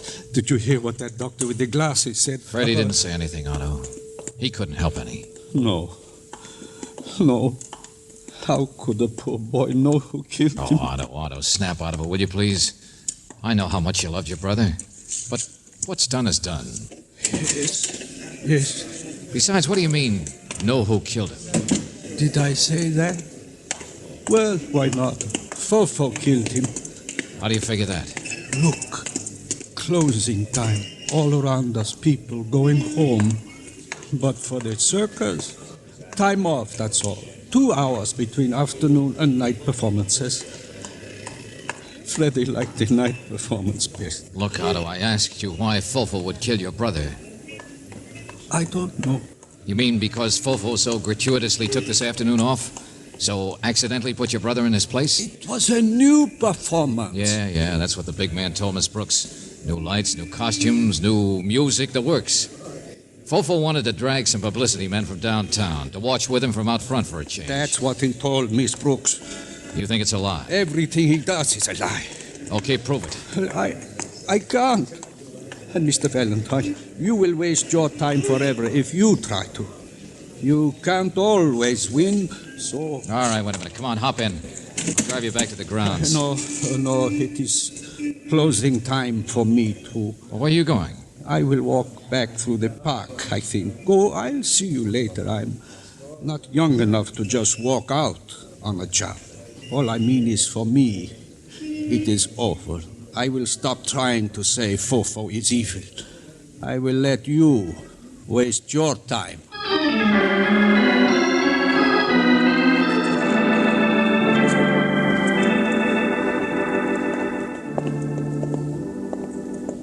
This is dressing room? In the railroad car, George. It's the drawing room. Oh, yeah. Nice way to live. Sure he's gone? It's through the office part, they said. Oh, yeah, here we are. Keep out, private, do not disturb. Nice friendly sort of guy. George, wait. Well, Mr. Valentine, you're snooping, huh? Perhaps you came to steal something, huh? Yeah, maybe I did, Fofo. A letter. Uh-huh. A letter? Let me see. You represent Relita, don't you? So, I guess I might as well start looking, huh? Where is it, the desk? You know, I like you. You are very shrewd. Now, look, Buster, she wrote a letter. It explained what kind of a guy you are. And why she would like to kill me. So the letter disappears. Somebody stole it. It doesn't take much shrewdness to figure you're the boy who took it. Relita's very young. She needed to be taught a lesson. She's already learned it. Stay away from clowns. But I suppose you got a lot of fun out of scaring her to death. Now, here. You may have it. It has served its purpose. Thanks a lot. Fofo, you enjoy things like this, don't you? What this guy Otto says about you is true. I think we can skip the psychoanalysis, yeah? Otto's stupid. He would never be able to do anything about the way he feels. I might. Sit down, Valentine. You know, you advertise for danger. You're the kind of man I've always wanted to meet. Oh, no thanks, Buster. My job's finished. What? Yeah, the reason I was hired, at least. So now the coast's clear to solve a murder, isn't it? And right now, I'd rather hear what Boxer has to say.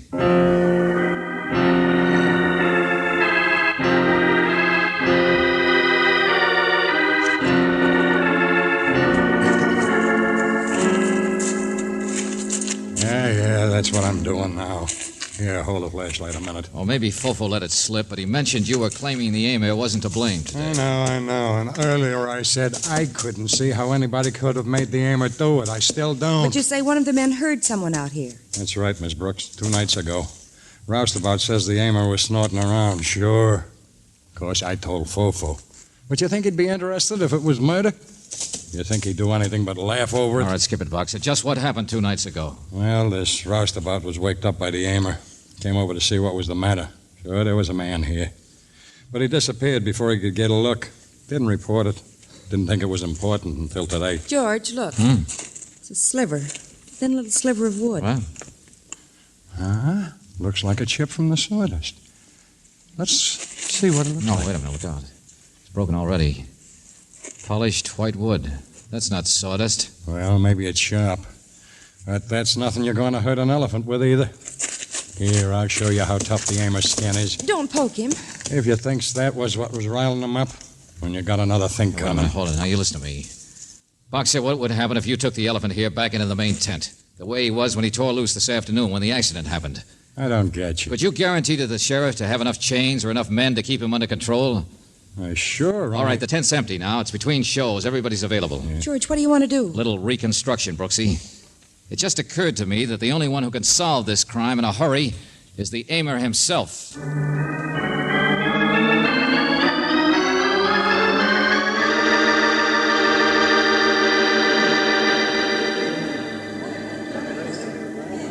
You all set, Otto? You want everything the same. All right. Start your silliness. Old Sourpuss himself. Where have you been? I'm back, aren't I? I guess, Mr. Valentine, I've been thinking about what Fofo should think about. How you can't always win. But you will never teach him. What do you mean? All right, let's get this parade going. Come on, you know the Sourpuss, he plays bad music anyway. Why aren't you ready to walk through this thing, Fofo? Haven't even brought your snake box in yet. Haven't even started a somersault. No, I will do my part. Don't worry, I'm not afraid. Oh, skip it. It's because you know I don't need to go through with it, isn't it? Is it? Sure. It's because you know I've already got the answer. Have you? Yeah. On the way back from the hospital, I stopped to pick up a book on elephants.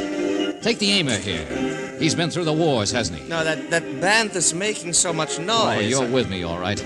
But here, look. The brand marks on the Emir's ear. Boxer, Give me the stick there. Well, don't you want me to lead him around like I did? No, I take him. I can handle him. Well, give it to me, I said. Well, sure, boss. Never mind. Here, take a look. 3 X's, that's a circus. A crown. Boxer says he must have pulled up trees for a Maharaja once. Cross lances. Well, in India, that was the best job an elephant could get, wasn't it? Only goes to the biggest and finest. Battle elephant. You are the expert, not me. I suppose the lances might mean that. What are you driving at? The aimer's memory. Something way back in his training. Something he'd do on the right command, automatically, fast as lightning. Practically a reflex action. Yeah, well, go on. What's up, Valentine? Oh, let's get this over with, Sheriff. I don't like it. Otto, stop that music. Hey, Otto, stop it. What's the matter? Okay, now. Play the same tune you played this afternoon. What? But I have told you, everything is the same as Opening it was. performance of the new show was this afternoon. Sure, that's right. Everything was new, even costumes and music. So play that same march. Sure, I told you it was different, Otto. Yes, go on, Otto. You write the music, play it. Mr. Valentine wants everything the same. Unless you are afraid to. Be quiet, will you? Otto, your instrument, I remember, is an oboe, a reed instrument. Well, is this white sliver of wood yours? It's a broken reed. What? Somebody dropped it the other night doing something that made the aimer get all excited. Playing softly in his ear, maybe. Testing a composition, maybe. I don't understand at all. Yes, you do. You're wasting time. Come on, boys. You don't need a leader. Play Otto's same arrangement you did this afternoon. Wait! Let her go. Here we are, Valentine. The Emir and I. What's the matter, Otto? The aimer here is really harmless. But if a man were turning somersaults in front of him and suddenly some horns started blaring out... Wait! No, Mr. Valentine. Wait, boys! I don't know the notes, but something deep in the elephant's memory, maybe. Battle elephant. And I suppose there must be a call for charge. At least that's what they use battle elephants for. Stop it! Stop that music! Stop it! Stop it! All right. I am the one you want.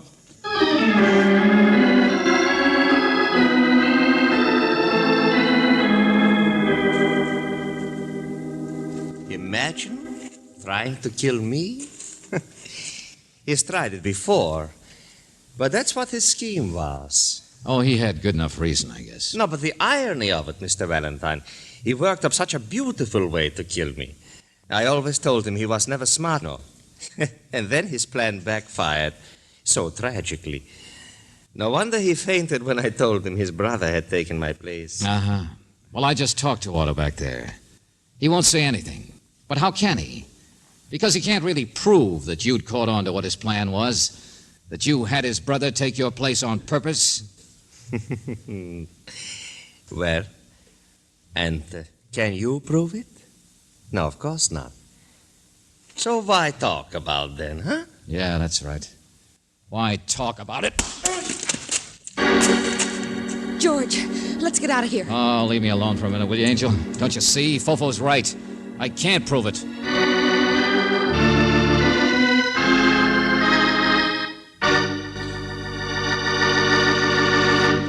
We will return to our adventure with George Valentine in just a moment.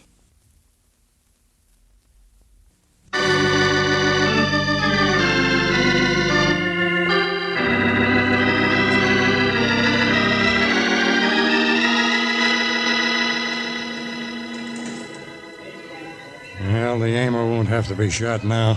That's one good thing come out of it. Oh, sure, Boxer. And you can go right on having trouble with your boss, and Relita can still be practically blackmailed by the guy who's still got his eye on her. Oh, George, stop beating yourself. There's nothing you can do about it. You said so yourself. Yeah, sure. In fact, Otto told me that earlier, before he stumbled off to walk in the park. Said I'd waste my time forever if I tried to get back at Fofo. You can't always win, he said. Oh, poor Otto wasn't bright enough to get rid of Fofo. And I came along, so he never got another chance at him. Maybe I don't mean that. I don't know. Well, on with the show. Sure. Listen to them in there. In a couple of minutes, the fearless fraud will come galloping in with his little suitcase, opening the parade. And the people will scream and clap their hands for him and the snake with false teeth and his somersaults in front of the Emir. So we don't like the way it ends, Brooksy. Hey, there's a police car come back to meet us, I guess. Come on, let's go. Only... What's the matter? Otto said a couple of funny things. I It was odd, his not being willing to talk about anything after he confessed. What? In fact, it was funny he didn't confess earlier. The shock of finding he'd been responsible for killing his brother-in-law. What are you talking about? That policeman getting out of the car is a funny cab. Made me remember Otto's wanting to go to the park, that's all, then showing up later. Mr. Valentine, this guy's from the park. Yeah, so I noticed. City Park Zoo. We need help fast. Along about closing time, somebody broke into the snake house at the zoo. And, buddy, our snakes aren't amateurs. Our biggest cobra is missing.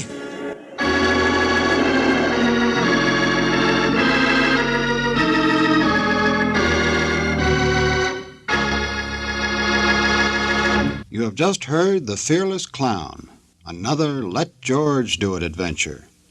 Robert Bailey was starred as George Valentine, with Virginia Gregg as Brooksy. David Victor and Jackson Gillis wrote the story, and the music was by Eddie Dunstetter.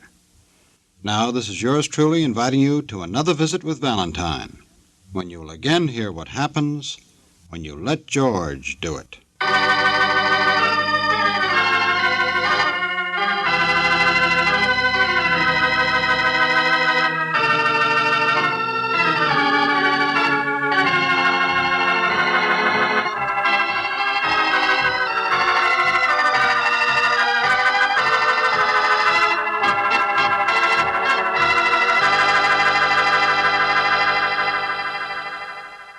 "75 years ago, August 13th, 1951, Bob Bailey, Let George Do It. Of course, we know him better as that action-packed insurance investigator, yours truly, Johnny Dollar. Coming up next, we're going to go back 90 years for an episode of Calling All Cars.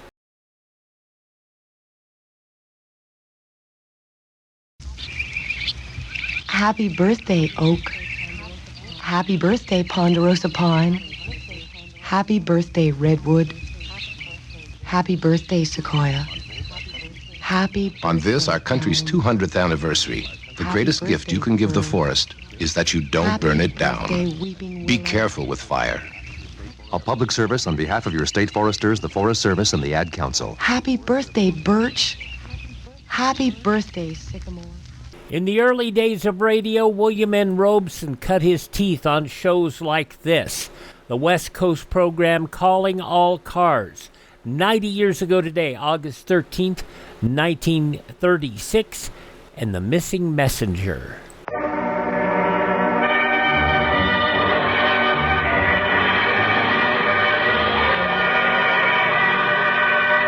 Calling All Cars, the copyrighted program created by the Rio Grande Oil Company.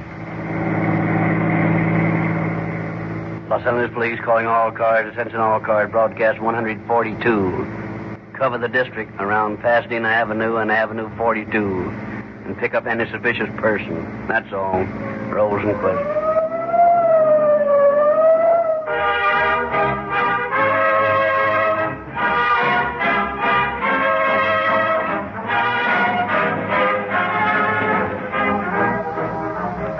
Are you confused by all this talk about gasoline, all claiming superiority? Then listen to this frank letter from a stranger in our midst. He writes, As a newcomer from the East, I've been frankly bewildered by the many conflicting claims advertised for the leading brands of gasoline in the West. When I heard Rio Grande's broadcast saying more police, fire, and emergency cars are powered by Rio Grande Cracked wherever it is sold than any other brand, I decided that it was the first really convincing statement I'd heard about any gasoline. I know you couldn't make this statement unless it were absolutely true. And it's obvious that police and emergency cars depend more upon gasoline than pleasure cars. So, I figured if these big buyers, to whom gasoline is all important, prefer Rio Grande Cracked above all others, it's the logical gasoline for me, too. I'm convinced that I'm now using the best gasoline money can buy. Signed, Mr. Matt M. Hammond, 764 South Normandy, Los Angeles. This same reasoning induces thousands of motorists every month to drive into a Rio Grande station and ask for Cracked, the same gasoline the police cars use. They have discovered that Rio Grande Cracked lives up to its guarantee of police car performance in your pleasure car.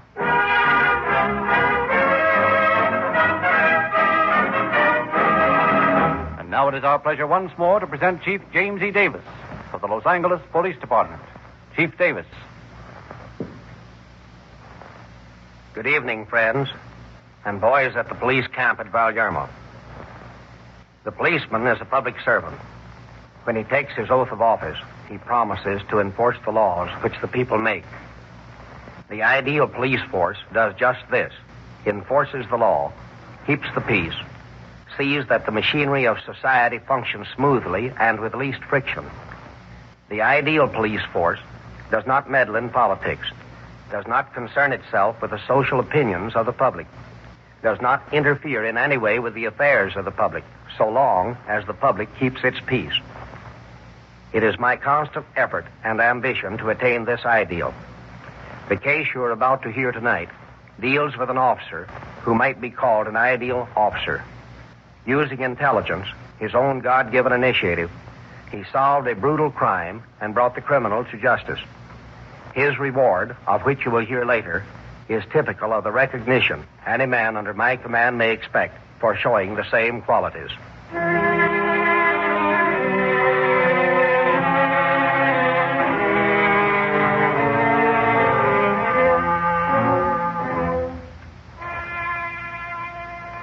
It is a few days before Christmas in 1913. In Thurston's drugstore on Pasadena Avenue in Los Angeles, young Harold Ziegler is showing Mr. Thurston his new flashlight as Mrs. Thurston goes to answer the phone. Isn't it a dandy, Mr. Thurston? It sure is, Harold. My dad bought it for me. Ought to have waited until Christmas, oughtn't he, Harold? Well, you see, my birthday comes on Christmas Day, so Dad sort of figured I ought to have this as a birthday present ahead of time. Well, that's mighty thoughtful of him. You're liable to lose out with only one set of presents for both days. Yeah, and then Bill White, the motor cop's been telling me that I ought to have a flashlight when I make deliveries at night. He's right, Harold. It isn't safe to ride a bicycle around at night the way these fools run their automobiles nowadays. 30 miles an hour down Pasadena Avenue. Wonder they don't break their necks. Oh, Ed. Yeah? Party up on Avenue 42 wants some citrate of magnesia. They said to send along change for $20. They want it in a hurry. All right, I'll get the magnesia. You get the change for Harold. Gee, that's swell. Now I can use my new light. Well, you be careful with this money now, Harold. Oh, yes, ma'am. I'd send Robert, only he's home for supper. Don't you worry about me, ma'am. I can take care of it just as well as Robert can, even if I am 2 years younger than him. Well, we'll see. Here's $19.50. The citrate will be $50. Take their $20 and give them this money and the citrate and come right back. Gee, Mrs. Thurston, I know how to make change. All right, Harold, here's the citrate. You better get started. Yes, sir. And don't forget to use that new light of yours. Don't worry, I won't.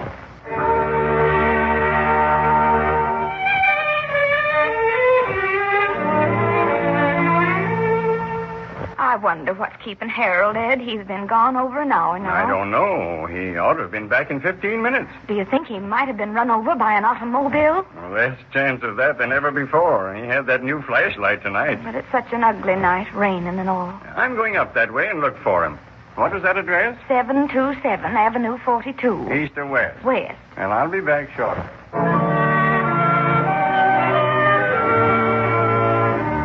Running into a friend outside the store, Mr. Thurston enlists him in the hunt for the missing messenger.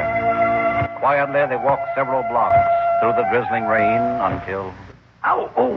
What's the matter? Oh, consarn these blooming kids that leave their bicycles on the sidewalk. I'd like to catch that young imp. I'd wring his neck. Wait a minute, wait. This is Harold's bicycle. What? And he's the last kid in the world who'd leave his precious wheel out in the street in the rain. There's something mighty funny about all this. Say, look across the sidewalk there. What is it? Wait a minute. I'll see what it is. What? It's a club. A wooden club. Great Scott, there's blood on it. Something's happened to Harold. Listen, Ed. You look down that way, and I'll go this way. See if we can find anything else. All right, call out for him. Here. Harold! Harold! Harold! Where are you, boy? Harold! Harold! Here's his flashlight. What? Down here in this ravine. Well, he must be around here somewhere. Oh, wait until I get this thing turned on. There. Oh, look. Oh. He's still breathing. Hurry across the street to that house and call an ambulance. I'll do what I can for him until it gets here.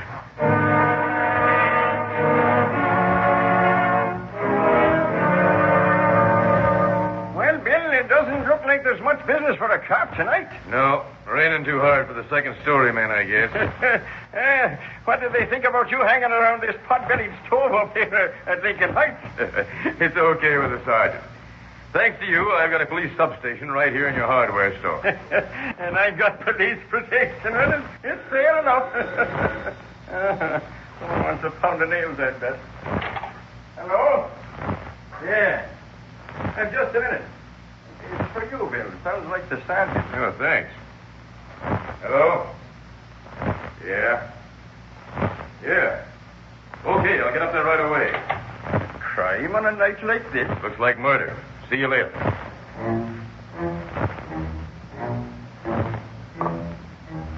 Patrolman Bill White arrives at the scene of the crime a few moments after the ambulance has removed Harold Ziegler. He is met by Officer Harry Glaze. Sergeant sent me over, Glaze. Good. This is a tough one. Let's have it. Someone beat up Harold Ziegler. You mean Ed Thurston's delivery boy? Yeah. Poor kid. I knew him well. Hurt bad? Ed beaten in badly. They don't expect him to live. Oh, what a dirty shame. Got any leads? Nothing that's worth anything. Come along, I'll show you all there is. There's his bicycle over there. And here's the weapon. Small end of an axe handle. Yeah. Hey, wait a minute. Show your flash over here. Huh? Uh-huh. What is it? Jelly beans scattered all over the place. Harold loved them. Well, what else? Apparently he was dragged down here into this ravine. This is where they found the body. Now, wait a minute. Throw your flash around here. Nice footprints. Probably belong to the ambulance driver. One of them must belong to the attacker. Has homicide been notified? Yes. They're on their way out. Well, when they get here, see they don't disturb those footprints. I've got a hunch I can find a fellow whose shoes fit some of those prints, and if I get him, I want to be able to make a comparison. You mean you've got this case solved already? No, not yet. But I've got a strong suspicion, and I don't want those big flat feet from headquarters ruining these prints. But the homicide boys are assigned to the case. I know, but this happened on my beat. And I know the ins and outs of this neighborhood better than the headquarters boys. And I knew Harold Ziegler. I want to crack this case my way. I may need your help. How about it? I am with you, Bill. Okay. Guard those footprints, and don't say anything about my hunch. I'm going down to the hospital, see if I can get anything out of Harold. The poor kid's still alive.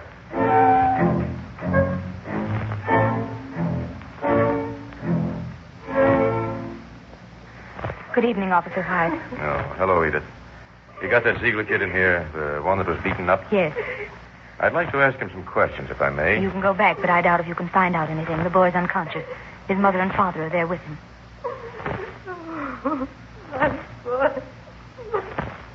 Good evening, Doctor. Good evening. May I talk to the boy? Yes, but I don't think he can hear you. He's very low. Harold. It's Bill White, the motor cop. Harold, who hit you?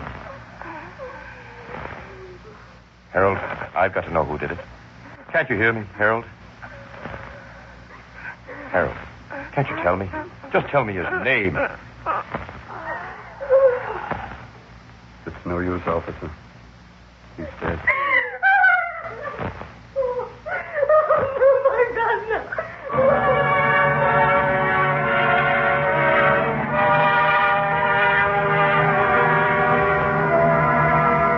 And later that night, Patrolman Bill White unfolds his theory to Officer Glaze and Mr. Thurston in the back room of Thurston's drugstore. Now, here's the hunch I want you to help me on, Glaze. Shoot. Remember about a year ago, a Japanese gardener was beaten up and robbed over in Herman? Yes? Well, that Japanese was beaten the same way that Harold was. Same kind of a club. And for the same motive, robbery. I still don't see how that proves the same person did it, Bill. Well, Mr. Thurston, that's a principle we use in police work. We found out that the modus operandi, or method of committing a crime, is a trademark of any particular criminal. He always goes about his dirty work in the same way.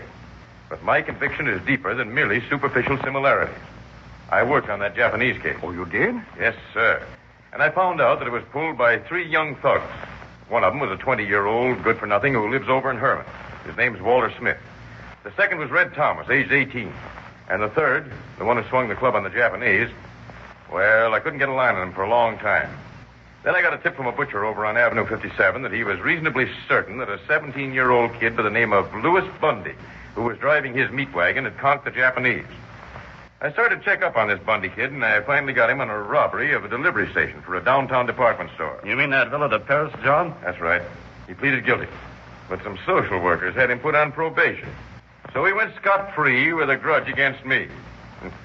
Now, I know about every kid in this district, and though some of them get into jams occasionally, there are only 3 who are thoroughly vicious hoodlums, and And there's Smith, Thomas, and Bundy. This job tonight was the work of someone familiar with the neighborhood. Whoever did it knew your organization, Mr. Thurston, and he knew the neighborhood well enough to give you the address of a vacant house for the delivery. What? Yeah, I checked on the address. That house has been vacant for 3 weeks. But to commit murder for $19.50... Yeah, it's a lot of money to a 17-year-old boy. Well, as far as that goes, I can't very well afford to lose it myself. We'll get it back for you, Mr. Thurston. Is there anything that misses in my reconstruction of the case? Nothing that I can see. It checks all right. Fine. We let homicide do whatever it likes, Glaze, and you and I will work on Bundy and his pals.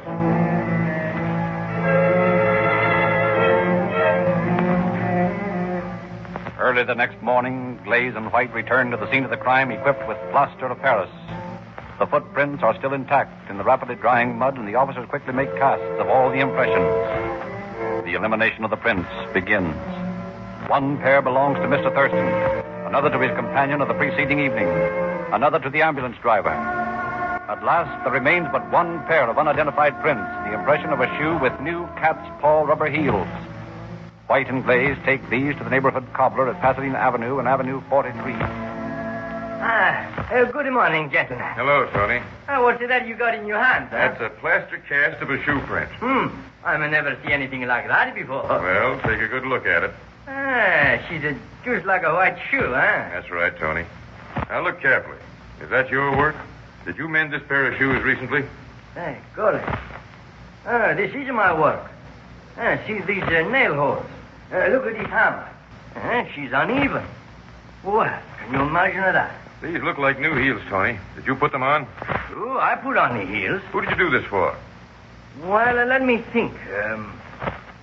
Sure. I do it for that Bundy kid, Louis Bundy. Louis Bundy? Well, what do you say, Glaze? I say your hunches are great things.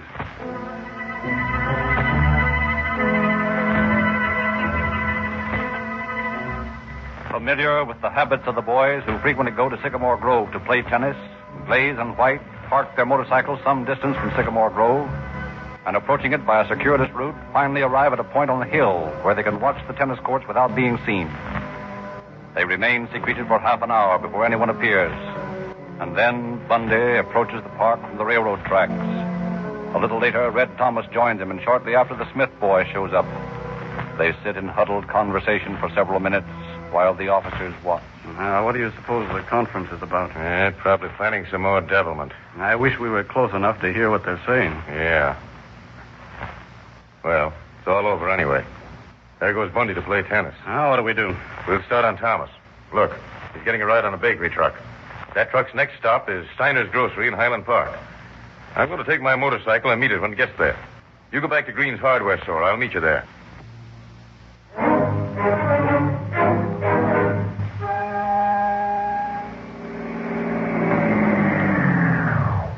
Well, as far as I go for a while, kid. This is fine. Thanks for the lift. Don't mention it. Hello, Red. Huh?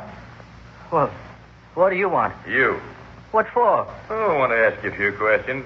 What for? I ain't done nothing. We'll see about that. Well, I don't see what you... Want to come along peaceful, or shall I put you under arrest? Oh, all right. Officer White takes Red Thomas back to Green's hardware, and there, locked in the basement, he questions him for a long time. Now, Red, where were you yesterday afternoon and evening? I told you half a dozen times. I was down at the pool room all afternoon. What time did you get home? Oh, about 7 o'clock. Where were you at 6:30? I don't know. Probably still at the pool room or on my way home. Weren't you with Louis Bundy? No. Why? What were you talking to Bundy and Walter Smith about this morning? Oh, I don't know. Just talking. Well, what were you talking about? There ain't no law against talking to a couple of pals, is there? No, but when the conversation is regarding a murder, then I want to know about it. Murder? What murder? You know very well what murder. The murder of Harold Ziegler last night. Now, I'm going to arrest you and Smith and Bundy for that little job. Listen, White. I didn't have anything to do with that. No? Well, how are you going to prove that? I don't know, but it's God's own truth. I didn't have nothing to do with it. I swear it. Who did it? I can't squeal. Well, you'd better. I found Louis Bundy's shoe prints at the scene of the crime, and I know he's in on it. Well, maybe he is, but I'm not. Start talking. Oh, right. All right, I'll tell you what I know about it. Go ahead. Well, we was up to Sycamore Grove yesterday, and Bundy said he wished he knew how to get some money, and Smith suggested we write a phony check for $15 or $20, and get the butcher to send some meat, COD, to a vacant house somewhere, and then get the delivery boy to cash the phony check. And you thought you could get away with that? Gee, you punks are dumb. I knew we couldn't get away with it. I told them it was forgery, and I didn't want any part of it, so I beat it. I don't know what they did after that. When we met down at the Grove this morning, Smith and I both accused Bundy of killing that Ziegler kid, and he denied it. Oh, gosh, that's all I know. And that's plenty. Oh, will you let me go now? And let you warn your pals? Not a chance. The only place I'll let you go is to jail.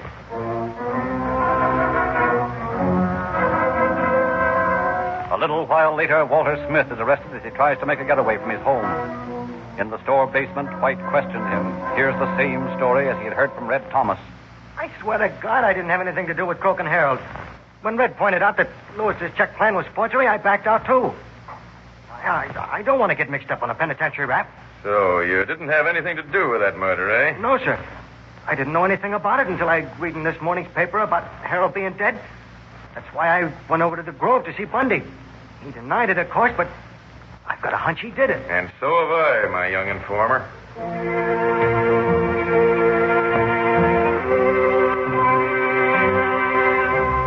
Retaining the two youths in custody, White and Glaze start out after Louis Bundy. In a vacant house across the street from the Bundy home, they lie in wait for their prey. It is 11 o'clock in the evening before the circumstantially accused murderer comes home. From their hiding place, they see him bid his parents good night and retire to his bedroom. Then the two officers cross the street and ring the doorbell. Mrs. Bundy answers the door. Yes? We're police officers, ma'am. We want to talk to Louis. Oh, what are you going to do with my boy now? Just want to ask him a few questions. But he's gone to bed. Somebody raised a window in that other room, Bill. Get in there fast. Now, look here. You can't come to a person's house. All right, Louis. Up with your hands. Hey, what's the big idea? That's what we want to know. These cuffs will keep you from opening any more when Lucy... Oh, what is it, Louis? What have you done now? I don't know, Mom. I ain't done nothing. Oh, Louis, why must you always be getting into trouble? I try so hard. Now, Mrs. Bundy, if you'll just not get excited. I've got to ask your son some questions. Where were you last night, Louis? Last night? I don't know, around. Around where? Oh, down at the corner, hanging around. Look at this, Bill. A shirt. It's been washed. There's still some brown stains on it. What are these stains, Louis? I don't know. I'll bet you $5 they're blood. And you better not. You'd lose your money. Where are the shoes Tony put new heels on last week? Oh, those?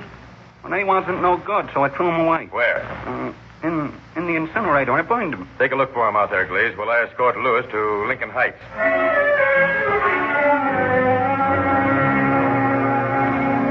Now you got me here in jail. Maybe you'll tell me what you're arresting me for. Gladly. The charge is murder. Ah, you're kidding. No, on the level, Louis. You see, it's this way. Last night, about 6:30, you murdered Harold Ziegler.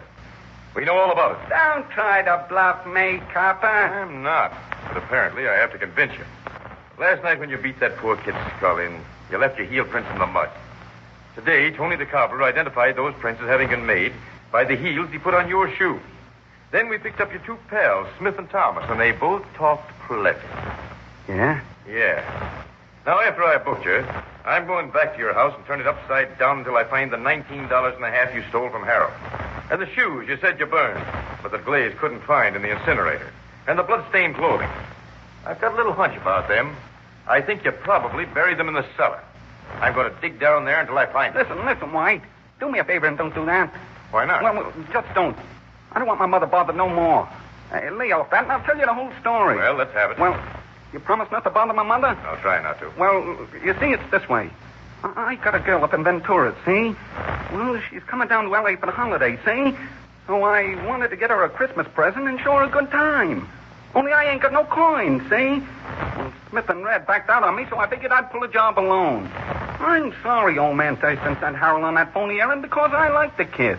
I hadn't planned to kill nobody, but there was nothing else I could do. What do you mean? Well, I met Harold near the hill at Mommy and Way, see? And I spoke to him, figuring he wouldn't be able to make me out in the dark. But he turned on his flashlight and he recognized me. And then I knew I'd have to kill him or he'd tell who took the money away from him. So I let him have it with the axe handle. He thought I wanted his flashlight because he kept telling me I could have it if I didn't beat him no more. But I kept on beating him until he didn't make no more noise. And I took the money and I got away from there fast. And you went home and buried the bloody pants and the shoes and the money in the cellar. Not the money. What happened to it? Well, I dropped it while I was running away. A nice stuff. A nice Christmas present for Harold's mother. Her son's caught. I couldn't help it. I had to kill him. It was him or me.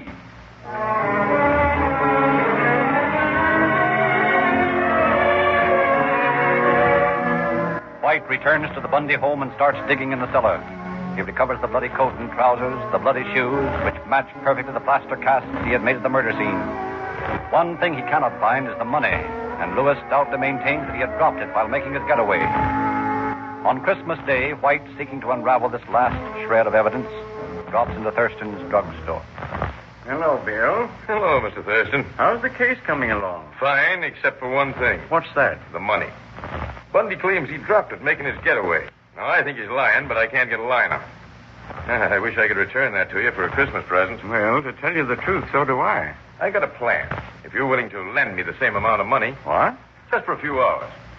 Sort of the old gypsy trick, making money produce more money. Well, whatever you say. Now, here's what I want you to do.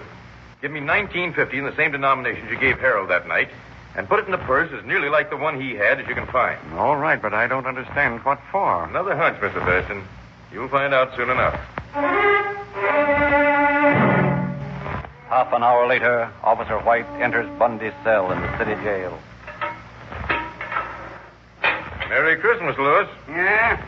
I don't see nothing so merry about it. Boy, I think it's plenty merry.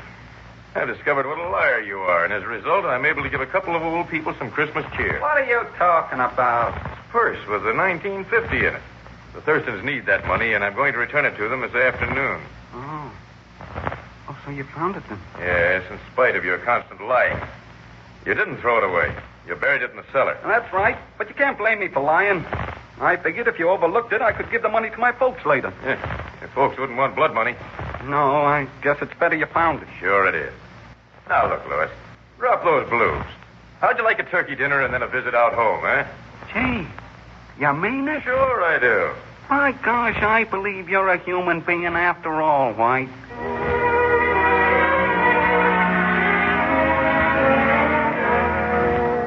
After a big Christmas dinner, Officer White takes Lewis Bundy home and permits him to visit with his mother.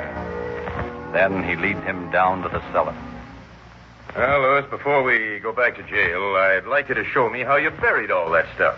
I found it all anyways, but I'd like to get your movements clear in my mind. Sure. Now, here's your shovel. Well, after I got home, I stripped out of my coat and pants and shoes and brought them down here. I dug a hole right here. And I buried the clothes and the shoes, and then I covered over the hole. And then I went over here under the steps, and I dug another hole to bury the money in. Say, what is this? What I've been looking for, Lewis. Thurston's money. And that purse you showed me down at the jail. The decoy. Thanks for showing me where the money was, Lewis. Why, you dirty, low-down, double-crossing...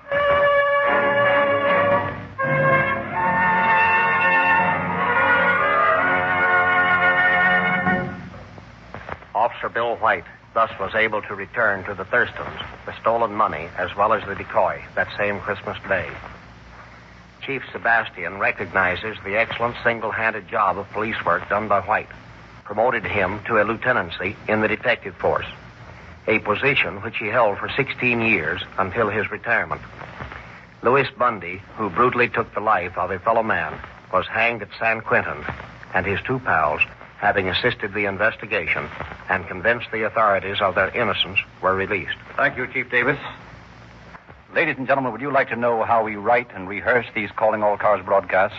You will find the full illustrated story in the latest issue of the Calling All Cars News, now being given away to everyone who asks everywhere Rio Grande cracked gasoline is sold. True detective stories in every issue, telling how cases were solved by the police departments who used Rio Grande cracked gasoline. We invite you to use the same gasoline that has been selected above all others, everywhere it is sold, to power more police, fire, and emergency cars than any other brand. Every boy and girl is interested in detective work. And at no cost to you, you can give some fortunate youngster a complete detective outfit of 14 valuable free gifts. Easterners will be glad to know that all Rio Grande dealers carry Sinclair motor oils. Throughout the East and Middle West, Sinclair motor oils are widely known as the oil that mellowed millions of years. You've seen pictures of the giant Sinclair dinosaurs that symbolize the age of Sinclair motor oils. Now, these famous oils are available throughout the Pacific Coast and Far West, distributed by the Rio Grande Oil Company through thousands of independent dealers. We guarantee that you can't buy better motor oils at any price than Sinclair. And your Rio Grande dealer will tell you the scientifically exact grade to use for your car.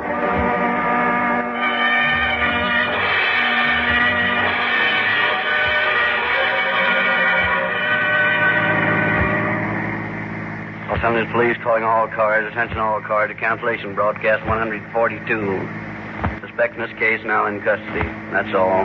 Rolling foot.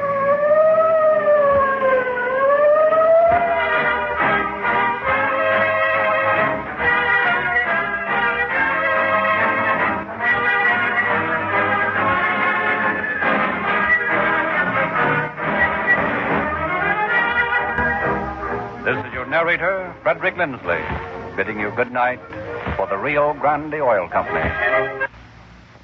90 years ago, August 13th, 1936, calling all cars here on Classic Radio Theater with Wyatt Cox. And you know, there was a time when I wish a lot of shows that we had for the 1940s were just as good as that. And, or not, audio quality-wise. Calling all cars. Up next, we're going to go to the farm and see what's going on with David and Claudia.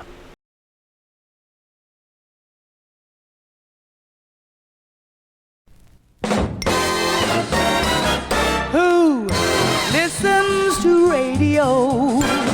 That go where you go, medium called radio. That's with you every night through the long commuter fight, and in the morning with your toast and mama-lady-o. Who listens to radio? No matter if it's summer, winter, spring, or fall. Who listens to radio? Only 150 million. 150 million people. That's all. Now we're going to go back 78 years on this. Sure happy it's Thursday, August 13th, 1948. Claudia. Your Coca-Cola bottler presents Claudia, based on the famous play and novels by Rose Franken. Brought to you transcribed Monday through Friday by your friendly neighbor who bottles Coca-Cola. Relax, and while you're listening, refresh yourself. Have a Coke. And now, Claudia. Claudia, get out of my light and push the chair over by the fireplace while you're at it. All right. Say, Mama, how do you think I look? Same as usual. Is that all I can get out of you? Absolutely all. I wish I had a more positive kind of looks. You know, I don't look like anything. You look like you, and leave it alone. I look like me, but what does me look like? You'll break the living room mirror, Claudia, if you're staring it much longer. David'll be home any minute. He's used to your face. Stop worrying. Hush up, Mama. Oh, he said he might bring Lottie with him. Lottie? Is that the famous secretary? She is a classic. But David says she's a more talented secretary than any he's ever had. And she has a heart of gold besides. What more does anybody want? Well, I think Roger would want her to have a different speaking voice and vocabulary. But I told him not to look a talented secretary in the mouth. That was very wise of you. Oh. Claudia, what caused that heartbreaking sigh? I take Lottie. She's so good at her job. For a secretary, she's a real secretary. Look at me. You've been looking at you for hours now. Why should I? I'm a nothing. I'm a terrible farmer's wife. Where did you get the idea you were a farmer's wife? From my husband. Who happens to be one of the better young architects in the country. But at heart, he's a farmer. It's written all over him. Even his face. Yes, I dare say it is. I wonder what it is about him. His soul. I guess so. Mama, don't you think I look a little like a farmer's wife? Not a bit. Don't even sound like one. How do they sound? I don't know. But I live on a farm. You don't know the first thing about a farm. Oh, yes, I do. What? Well, I know that you have to have lived on a farm at least 20 years before it starts counting. Before what starts counting? It. Oh, it. Claudia, leave your hair alone. I'm just trying something. Putting it up on top of your head isn't going to make you look like a farmer's wife. You think you're so smart, Mrs. Brown. Yes, I think I am, Mrs. Norton. You know, in New York, I feel as if everybody on the streets knows I'm from the country. In Eastbrook, as if everybody knows I'm from the city. That's a happy state to be in. I am just a fraud. I am neither fish nor fowl. Who wants to be a fish, anyway? I do. A fish belongs someplace. Look at Fritz out there, working in the fields. He looks as if he'd always been there, like a fish.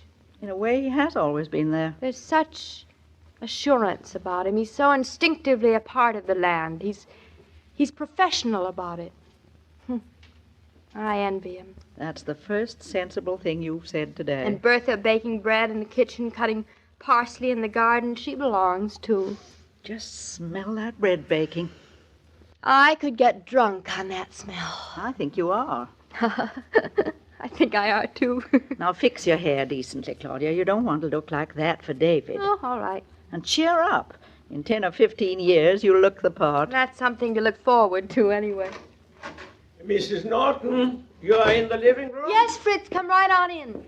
I have a surprise for you. I love surprises. What is it? Oh, good evening, Mrs. Brown. Fritz, don't keep us in suspense. What is it you've got? Well, perhaps it is not so much a surprise, but... It's going to be difficult, Mama. Perhaps you have been expecting it. Can't any man tell a person something without first killing them with suspense? Well, I hope it will be something that you care for. You better tell her right off, Fritz, or she'll bust waiting. Speak for yourself, Mrs. Brown. Well, it is really not so much to make a fuss about. Oh, this is excruciating. It is a present from your farm.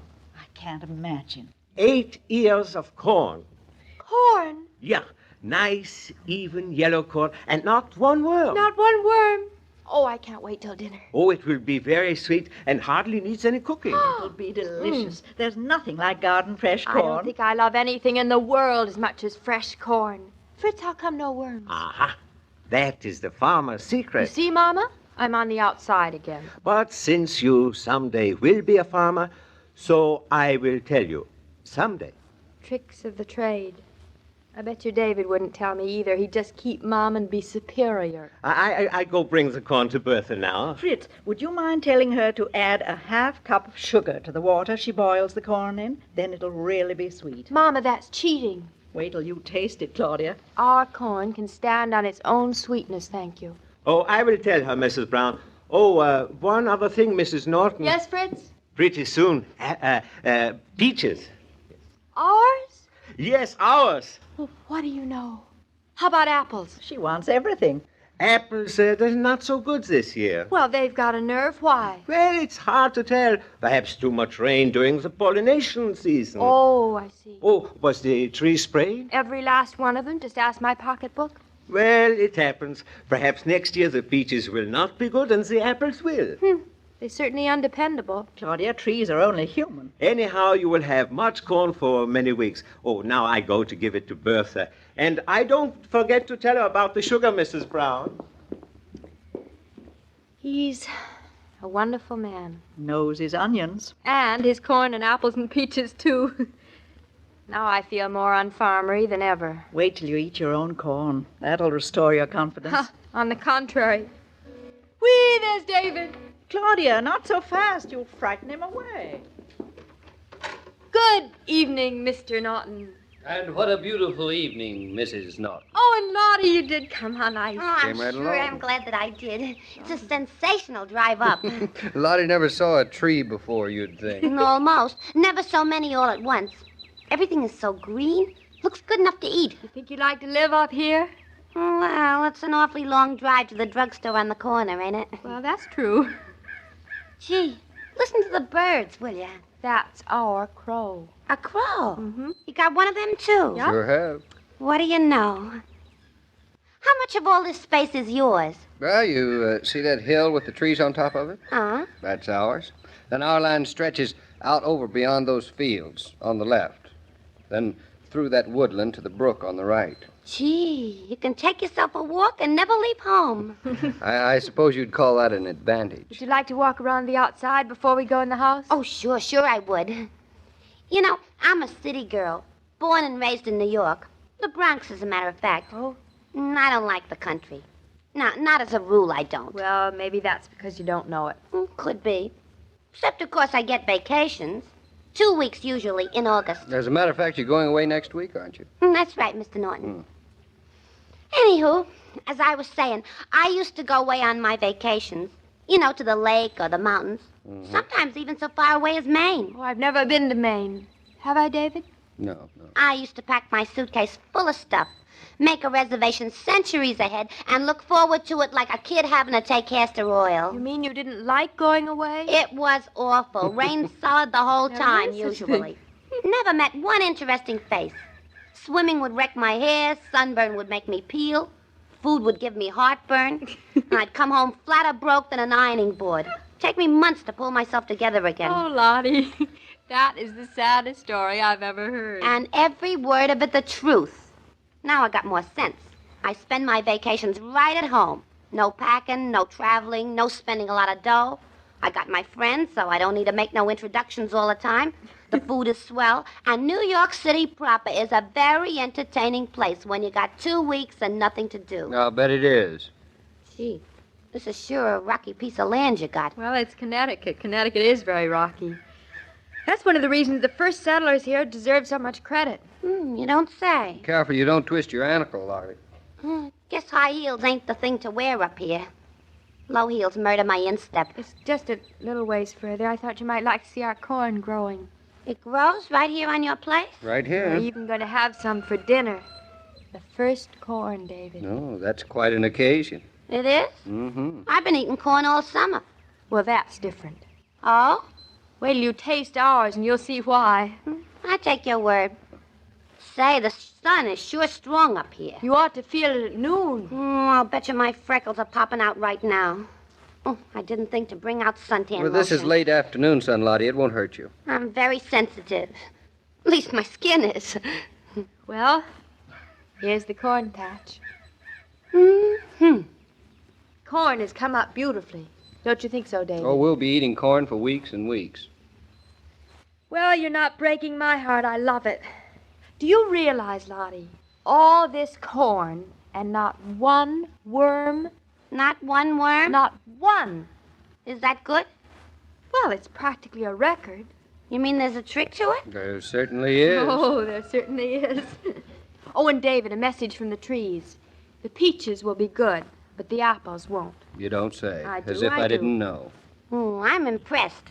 And I got pebbles in my shoes. Oh, I guess we better go back to the house. Maybe after dinner I can lend you a pair of mine. You can see our brook and the walnut tree. Gee, you're a regular mountain goat, ain't you, Mrs. Norton? David, is that a nice thing to call anybody? Very nice and very apt. I meant it as a compliment. Of course you did. You know, sometimes I think I ought to keep my mouth shut more. I notice every time I open it, Mr. Kidden winces. Oh, that's not true, Lottie. It's my English. Your partner, Mr. Norton, is such a proper man. But if I keep my mouth shut, how am I going to say anything? How well I understand your problem, Lottie. Hey, we have to introduce you to our cat, our dog, our son, our rooster. You got a regular menagerie Well, up here. come back in 6 months and we'll really have something to show you. We're going to get animals. I can't wait. Mrs. Norton, if I had a hat on, I would take it off to you. What have I done now? If I didn't know you was from New York, I'd never guess. You're more of a farmer's wife than a farmer's wife.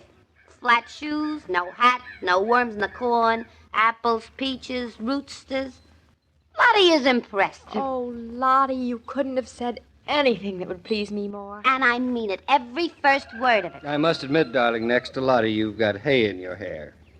Do you like it, David? It is very becoming. And a little startling. Lottie, you must come up here more often. To a farm? And you must open your mouth more often, too. Did I say something right? Lottie, you don't know what you've done for me tonight.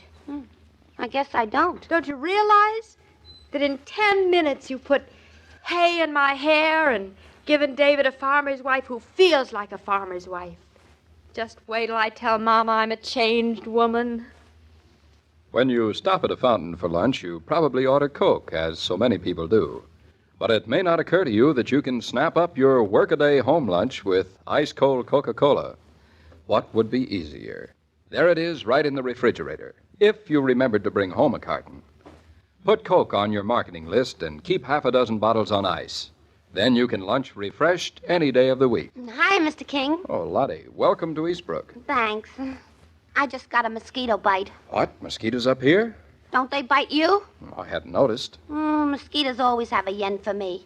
Something chemical about it, I think. There's a run in your family? It runs in me. Say, Mrs. Norton sure has took to this farm, ain't she? She sure has. Got real pluck, she has. You know, no wonder Mr. Norton is so much in love with her. Claudia would like to hear you say that. Go on, she knows it. She knows it, but she likes to hear it, too. All us girls do, even me. It's our psychology. Well, I suppose I'll find out a little more of your psychology on Monday when I eavesdrop on Claudia and Mrs. Brown. Well, so long, Lottie. Hope you enjoy your stay on the farm. I will. Goodbye, Mr. King. Every day, Monday through Friday, Claudia comes to you transcribed with the best wishes of your friendly neighbor who bottles Coca-Cola. So listen again Monday at the same time. And now this is Joe King saying au revoir. And remember, whoever you are, whatever you do, wherever you may be, when you think of refreshment, think of Coca-Cola. For Coca-Cola makes any pause the pause that refreshes. And ice-cold Coca-Cola is everywhere.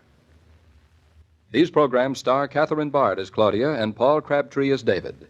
And the entire production is supervised and directed by William Brown Maloney. And there you have it, 78 years ago, August 13th, 1948, Claudia, here on Classic Radio Theater with Wyatt Cox. And we are a day off. Today's show was Friday's show, so the Monday show that you heard Joe King talk about will be on Sunday, which I guess means Friday the 13th in August of 1948 came on a Friday. Who knows? This year it comes on a Thursday, so... coming up tomorrow on the podcast, we will devote a good portion of our show to the events of August 14th, 1945, Victory in Japan Day, the official ending of World War II. We'll hear a lot of news, we'll hear a lot of commentary, and of course Norman Corwin's classic 14th August. And also, we'll hear Peter Lorre, Mystery in the Air, and The Lodger. Broadway is My Beat, starring Larry Thor, and the Mary Denning murder case, and The Crime Club and The Gypsy Sings of Death. That's all coming up tomorrow on Classic Radio Theater with Wyatt Cox. Thank you so much for making us a part of your Thursday. We'll see you on Friday for more Classic Radio Theater. I'm Wyatt Cox.